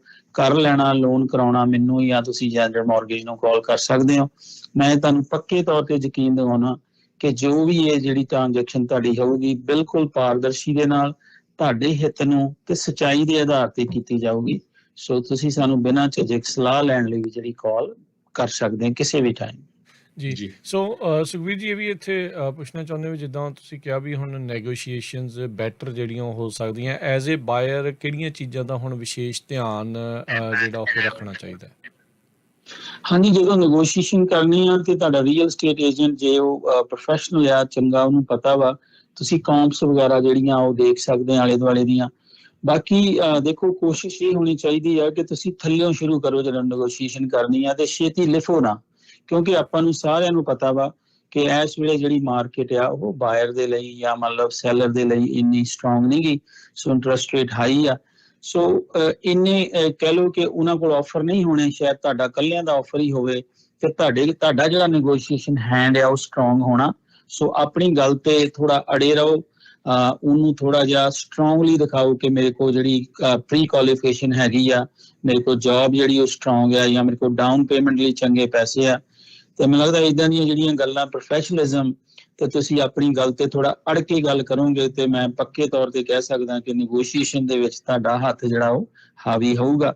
ਕਿਉਂਕਿ ਜਿਵੇਂ ਆਪਾਂ ਸ਼ੁਰੂ 'ਚ ਗੱਲ ਕੀਤੀ ਹੈ ਕਿ ਇਨਵੈਂਟਰੀ ਜਿਹੜੀ ਉਹ ਜ਼ਿਆਦਾ ਵਾ ਘਰਾਂ ਦੀ, ਤੇ ਇਹ ਗੱਲ ਕਹਿ ਲਓ ਬਿਲਡਰਸ ਨੂੰ ਤੇ ਜਾਂ ਸੈਲਰ ਨੂੰ ਭਲੀ ਭਾਂਤ ਜਿਹੜੀ ਉਹ ਜਾਣੂ ਆ ਇਸ ਚੀਜ਼ ਤੋਂ ਕਿ ਵੀ ਜਿਹੜਾ ਨੈਗੋਸ਼ੀਏਸ਼ਨ ਹੈਂਡ ਹੈ ਇਸ ਵੇਲੇ ਬਾਇਰ ਦੇ ਹੱਥ 'ਚ। ਜੀ ਬਿਲਕੁਲ, ਜਿੰਨੇ ਵੀ ਸਾਡੇ ਸਰੋਤੇ ਸੁਣਦੇ ਆ ਦੱਸਦੇ ਜਾਈਏ, ਇਹ ਕਿਉਂਕਿ ਏਰੀਆ ਤੋਂ ਏਰੀਆ ਡਿਪੈਂਡ ਕਰਦਾ ਆ, ਕਿਉਂਕਿ ਪੰਜਾਬੀ ਰੇਡੀਓ USA ਨੂੰ ਹੁਣ ਤੁਸੀਂ ਪੂਰੇ USA, ਕੈਨੇਡਾ 'ਚ ਸਾਰੇ ਪਾਸੇ ਸੁਣ ਰਹੇ ਆ। ਹੋ ਸਕਦਾ ਇੱਕ ਪਾਸੇ ਇਨਵੈਂਟਰੀ ਘੱਟ ਹੋਵੇ, ਦੂਜੇ ਪਾਸੇ ਬਹੁਤ ਜ਼ਿਆਦਾ ਹੋਵੇ। ਸੋ ਇਹ ਜ਼ਰੂਰ ਆਪਣਾ ਏਰੀਆ ਜ਼ਰੂਰ ਚੈੱਕ ਕਰ ਲਿਓ, ਪਰ ਕਾਫੀ ਜ਼ਿਆਦਾ ਜਿਹੜਾ ਅਸਰ ਆ ਇਨਵੈਂਟੋਰੀ ਤੇ ਪੈ ਰਿਹਾ ਹੈਗਾ। ਹਾਂਜੀ ਬਿਲਕੁਲ, ਸਾਰੇ ਪਾਸੇ ਹੀ ਇਹ ਗੱਲ ਆ। ਆਪਾਂ ਜਦੋਂ ਗੱਲ ਕਰਦੇ ਮੋਸਟਲੀ ਆਪਣਾ ਏਰੀਆ ਜਿਹੜਾ, ਆਪਾਂ ਕੈਲੀਫੋਰਨੀਆ ਬਾਰੇ ਗੱਲ ਜਾਂ ਫ੍ਰੈਸਨੋ ਬੇ ਏਰੀਆ ਜਾਂ ਕੈਲੀਫੋਰਨੀਆ ਦੀਆਂ ਸਾਰੀਆਂ ਸਿਟੀਜ਼ ਉਹਦੇ ਬਾਰੇ ਗੱਲ ਕਰਦੇ ਹਾਂ। ਬਾਕੀ ਜਿਵੇਂ ਤੁਸੀਂ ਕਿਹਾ ਵਾ ਕਿ ਆਪਾਂ ਪੂਰੇ US 'ਚ ਦੇਖੀਏ ਤੇ ਫਰਕ ਤੇ ਜ਼ਰੂਰ ਪਿਆ ਹੋਇਆ, ਪਰ ਹਾਂ ਸਰੋਤਾਂ ਦੇ ਨਾਲ ਇਹ ਜ਼ਰੂਰ ਸ਼ੇਅਰ ਕਰਨਾ ਚਾਹੁੰਦੇ ਕਿ ਜਦੋਂ ਅਸੀਂ ਇਹ ਗੱਲ ਕਹਿ ਰਹੇ ਹੁੰਦੇ ਹਾਂ, ਜਿੱਥੇ ਕਿ ਅਸੀਂ ਪੂਰੇ USA ਦੀ ਗੱਲ ਕਰ ਰਹੇ ਹਾਂ, ਪਰ ਸਾਡਾ ਮੇਨ ਜਿਹੜਾ ਵਾ ਉਹ ਕੈਲੀਫੋਰਨੀਆ ਜਾਂ ਕੈਲੀਫੋਰਨੀਆ ਦੇ ਲਾਗੇ ਸ਼ਾਗੇ ਦੀਆਂ ਸਟੇਟਸ ਉਹਨਾਂ ਬਾਰੇ ਗੱਲ ਕਰ ਰਹੇ ਹਾਂ। ਜੀ ਬਿਲਕੁਲ। ਸੋ ਜ਼ਰੂਰ ਚੰਗੀ ਸਲਾਹ ਲੈਣ ਦੇ ਲਈ, ਵਧੀਆ ਸਲਾਹ ਲੈਣ ਦੇ ਲਈ ਤੇ ਆਪਣੇ ਆਪ ਨੂੰ ਬੈਟਰ ਰਿਪਰੈਜ਼ੈਂਟ ਕਰਨ ਦੇ ਲਈ ਤੁਸੀਂ ਜ਼ੈਂਡਰ ਮੌਰਗੇਜ ਰੀਅਲ estate ਵਾਲਿਆਂ ਦੇ ਨਾਲ ਸੰਪਰਕ ਕਰੋ। ਸੁਖਬੀਰ ਭੰਡਾਰ ਜਾਂ ਮੋਹਨ ਚੀਮਾ ਉਹਨਾਂ ਦੇ ਨਾਲ ਤੁਸੀਂ ਕੰਟੈਕਟ ਕਰ ਸਕਦੇ ਹੋ। ਉਹਨਾਂ ਦੀਆਂ ਸੇਵਾਵਾਂ ਜਿਹੜੀਆਂ ਉਹ ਤੁਸੀਂ ਲੈ ਸਕਦੇ ਹੋ। ਇਹਨਾਂ ਨੂੰ ਕਾਲ ਕਰ ਲਿਓ 5599052575 ਦੇ ਉੱਤੇ ਮੋਹਨ ਚੀਮਾ ਉਹਨਾਂ ਨੂੰ, ਤੇ ਸੁਖਬੀਰ ਉਹਨਾਂ ਨੂੰ 5592419553 ਦੇ ਉੱਤੇ ਜਿਹੜਾ ਉਹ ਤੁਸੀਂ ਕੰਟੈਕਟ ਕਰੋ।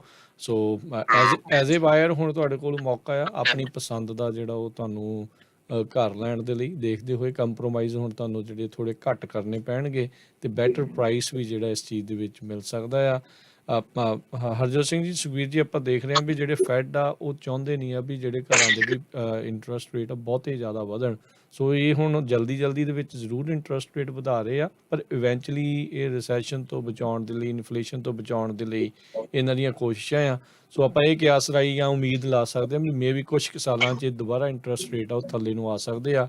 ਹੁਣ ਜੇ ਤੁਸੀਂ ਬੈਟਰ ਪ੍ਰਾਈਸ ਦੇ ਉੱਤੇ ਘਰ ਖਰੀਦਿਆ ਤੇ 2-3 ਸਾਲਾਂ ਨੂੰ, ਸਾਲ 2 ਸਾਲਾਂ ਨੂੰ ਜਦੋਂ ਇੰਟਰਸਟ ਰੇਟ ਘੱਟ ਆਉਂਦੇ ਆ ਤੇ ਤੁਸੀਂ ਦੁਬਾਰਾ ਰੀਫਾਈਨੈਂਸ ਕਰਾ ਕੇ ਆਪਣੀਆਂ ਜਿਹੜੀਆਂ ਕਿਸ਼ਤਾਂ ਆ ਉਹਨਾਂ ਨੂੰ ਘਟਾ ਸਕਦੇ ਹੈਗੇ ਆ। ਸੋ ਇਹ ਬੈਟਰ ਚਾਂਸ ਹੁੰਦਾ, ਓਪਰਚੁਨਿਟੀ ਹੈਗੀ ਆ। ਬੰਦੇ ਨੂੰ ਦੇਖਣ ਦੀ, ਉਸ ਨਜ਼ਰ ਦੇ ਨਾਲ ਦੇਖਣ ਦੀ ਜਿਹੜੀ ਉਹ ਜ਼ਰੂਰਤ ਹੈ। ਬਿਲਕੁਲ ਤੁਸੀਂ ਸਹੀ ਕਹਿ ਰਹੇ। ਜਿਵੇਂ ਆਪਾਂ ਜੇ ਗਲੋਬਲੀ ਦੇਖੀਏ ਤੇ ਕੱਲ ਪਰਸੋਂ ਦੀ ਨਿਊਜ਼ ਸੀਗੀ ਕਿ ਚਾਈਨਾ ਨੇ ਆਪਣੇ ਇੰਟਰਸਟ ਰੇਟ ਜਿਹੜੇ ਉਹ ਘਟਾਏ ਆ। ਦੂਜਾ ਇਹ ਆ ਕਿ ਜਦੋਂ ਇਨਫਲੇਸ਼ਨ ਨੂੰ ਆਪਾਂ ਦੇਖਦੇ ਹਾਂ ਕਿ ਕੱਲ ਹੀ ਮੈਨੂੰ ਲੱਗਦਾ ਵਾ ਕਿ ਇਨਫਲੇਸ਼ਨ ਐਕਟ ਜਿਹੜਾ ਉਹ ਨਵਾਂ ਬਣਿਆ, ਜਿਹਦੇ ਵਿੱਚ ਤਕਰੀਬਨ $700 ਬਿਲੀਅਨ ਜਿਹੜਾ ਵਾ ਉਹ ਹੋਣਾ ਵਾ ਯੂਜ਼ ਕਰਨ ਨੂੰ ਜਾਂ ਵੱਖਰੇ ਪ੍ਰੋਗਰਾਮਸ ਲਈ, ਕਿ ਕਿਵੇਂ ਇਨਫਲੇਸ਼ਨ ਨੂੰ ਜਿਹੜੀ ਆ ਉਹ ਨੱਥ ਚੰਗੇ ਤਰੀਕੇ ਨਾਲ ਪਾਈ ਜਾਵੇ। ਜੇ ਇਨਫਲੇਸ਼ਨ ਥੱਲੇ ਆਊਗੀ ਤੇ ਇੰਟਰਸਟ ਰੇਟ ਜਿਹੜੇ ਉਹ ਜ਼ਰੂਰ ਥੱਲੇ ਆਉਣਗੇ। ਸੋ ਮੈਨੂੰ ਇਹ ਬੜਾ ਕਹਿ ਲਓ ਕਿ ਵੀ ਪੋਜ਼ਿਟਿਵ ਸਟੈਪ ਲੱਗ ਰਿਹਾ ਵਾ ਕਿ ਜੇ ਐਵੇਂ ਕਹਿ ਲਓ ਕਿ ਅਗਲੇ ਕੁਆਟਰ ਜਾਂ ਅਗਲੇ 2 ਮਹੀਨਿਆਂ 'ਚ ਵੀ ਐਵੇਂ ਹੀ ਨਿਊਜ਼ ਆਈ ਤੇ ਹਾਂ ਜਿਵੇਂ ਤੁਸੀਂ ਕਿਹਾ ਵਾ ਇੰਟਰਸਟ ਰੇਟ ਥੱਲੇ ਆਉਂਦੇ ਆ ਤੇ ਤੁਸੀਂ ਰੀਫਾਈਨੈਂਸ ਜਿਹੜਾ ਉਹ ਦੁਬਾਰਾ ਕਰਾ ਸਕਦੇ ਹੋ। ਜੀ, ਸੋ ਥੈਂਕ ਯੂ ਸੁਖਬੀਰ ਜੀ, ਬਹੁਤ ਮਿਹਰਬਾਨੀ ਇਹ ਜਾਣਕਾਰੀਆਂ ਸਾਡੇ ਨਾਲ ਸਾਂਝੀਆਂ ਕਰਨ ਦੇ ਲਈ। ਠੀਕ ਹੈ ਜੀ, ਮੇਰੇ ਵੱਲੋਂ ਵੀ ਤੁਹਾਨੂੰ ਦੋਨੋਂ ਵੀਰਾਂ ਨੂੰ ਸਤਿ ਸ਼੍ਰੀ ਅਕਾਲ ਤੇ ਸਾਰੇ ਸਰੋਤਿਆਂ ਨੂੰ ਸਤਿ ਸ਼੍ਰੀ ਅਕਾਲ ਜੀ। ਸਤਿ ਸ਼੍ਰੀ ਅਕਾਲ ਜੀ। ਜੀ ਤੇ ਹਰਜੋਤ ਜੀ, ਇੱਥੇ ਪ੍ਰੋਗਰਾਮ ਦੀ ਸਮਾਪਤੀ ਆ ਤੇ ਨਾਲ ਹੀ ਆਪਣੇ ਜਿਹੜੇ ਸੁਣਨ ਵਾਲੇ ਸਾਰੇ ਸਰੋਤਿਆਂ ਦੇ ਦਰਸ਼ਕਾਂ ਨੂੰ ਇੱਕ ਵਾਰੀ ਫੇਰ ਦੱਸਦੇ ਜਾਈਏ, ਪੰਜਾਬੀ ਰੇਡੀਓ USA ਨੇ ਬੇ ਏਰੀਆ ਦੇ ਵਿੱਚ ਵੀ ਨਵੇਂ ਚੈਨਲ, FM ਚੈਨਲ ਜਿਹੜੇ ਉਹ ਸ਼ੁਰੂ ਕਰ ਦਿੱਤੇ ਨੇ। ਜਿਨ੍ਹਾਂ ਨੇ ਬੇ ਏਰੀਆ ਦੇ ਇਲਾਕੇ ਦੇ ਵਿੱਚ ਆਪਣੀਆਂ ਗੱਡੀਆਂ, ਟਰੱਕਾਂ, ਕਾਰਾਂ ਦੇ ਵਿੱਚ ਅਜੇ ਤੱਕ ਉਹ ਟਿਊਨ ਨਹੀਂ ਕੀਤਾ ਤੇ ਉਹ ਟਿਊਨ ਕਰ ਲੈਣ, ਉਹ ਨੋਟ ਕਰ ਲਓ 99.3 FM ਤੁਸੀਂ ਪੂਰੇ ਬੇ ਏਰੀਆ ਦੇ ਵਿੱਚ। ਤੇ ਜੇ ਤੁਹਾਡੀ ਗੱਡੀ ਦੇ ਵਿੱਚ HD ਸਿਗਨਲ ਆਉਂਦਾ ਆ ਤਾਂ 98.5 ਦੇ ਵਿੱਚ ਜਾ ਕੇ HD3 ਚੈਨਲ ਜਿਹੜਾ ਆ ਉਹ ਤੁਸੀਂ ਟਿਊਨ ਇਨ ਕਰੋ ਤੇ ਪੰਜਾਬੀ ਰੇਡੀਓ USA ਨੂੰ ਹੁਣ ਤੁਸੀਂ ਬੇ ਏਰੀਆ ਦੇ ਵਿੱਚ ਸੁਣ ਸਕਦੇ ਆ। ਆਪਾਂ ਨੂੰ ਸਭ ਨੂੰ ਪਤਾ ਵੀ ਬੇ ਏਰੀਆ ਦੇ ਵਿੱਚ ਡਰਾਈਵ ਟਾਈਮ ਕਈਆਂ ਦਾ ਕਾਫੀ ਲੰਬਾ ਹੋ ਜਾਂਦਾ ਹੈ ਟ੍ਰੈਫਿਕ ਦੇ ਚੱਲਦਿਆਂ। ਸੋ ਬੋਰੀਅਤ ਤੋਂ ਬਚਣ ਦੇ ਲਈ ਤੇ ਵਧੀਆ ਇਨਫੋਰਮੇਸ਼ਨ ਹਾਸਲ ਕਰਨ ਦੇ ਲਈ ਤੁਸੀਂ ਪੰਜਾਬੀ ਰੇਡੀਓ USA ਨੂੰ ਆਪਣੀ ਗੱਡੀਆਂ ਦੇ ਵਿੱਚ ਟਿਊਨ ਇਨ ਕਰਕੇ ਜਿਹੜਾ ਰੱਖੋ 99.3 FM ਤੇ 98.5 FM HD3 ਚੈਨਲ ਦੇ ਉੱਤੇ। ਤੇ ਹੁਣ ਆਪਾਂ ਲਵਾਂਗੇ ਜੀ ਇਜਾਜ਼ਤ, ਮੇਰੇ ਰਾਜਕਨਵੀਰ ਸਿੰਘ ਵੱਲੋਂ ਤੇ ਹਰਜੋਤ ਸਿੰਘ ਵੱਲੋਂ ਤੁਹਾਨੂੰ ਸਾਰਿਆਂ ਨੂੰ ਪਿਆਰ ਸਤਿਕਾਰ ਸਨ ਕੀ ਜੀ। ਸਤਿ ਸ੍ਰੀ ਅਕਾਲ। ਜਿਉਂਦੇ ਵਾਸਤੇ ਰਹੋ, ਹੱਸਦੇ ਖੇਡਦੇ ਰਹੋ, ਸੁਣਦੇ ਰਹੋ ਜੀ ਪੰਜਾਬੀ ਰੇਡੀਓ USA।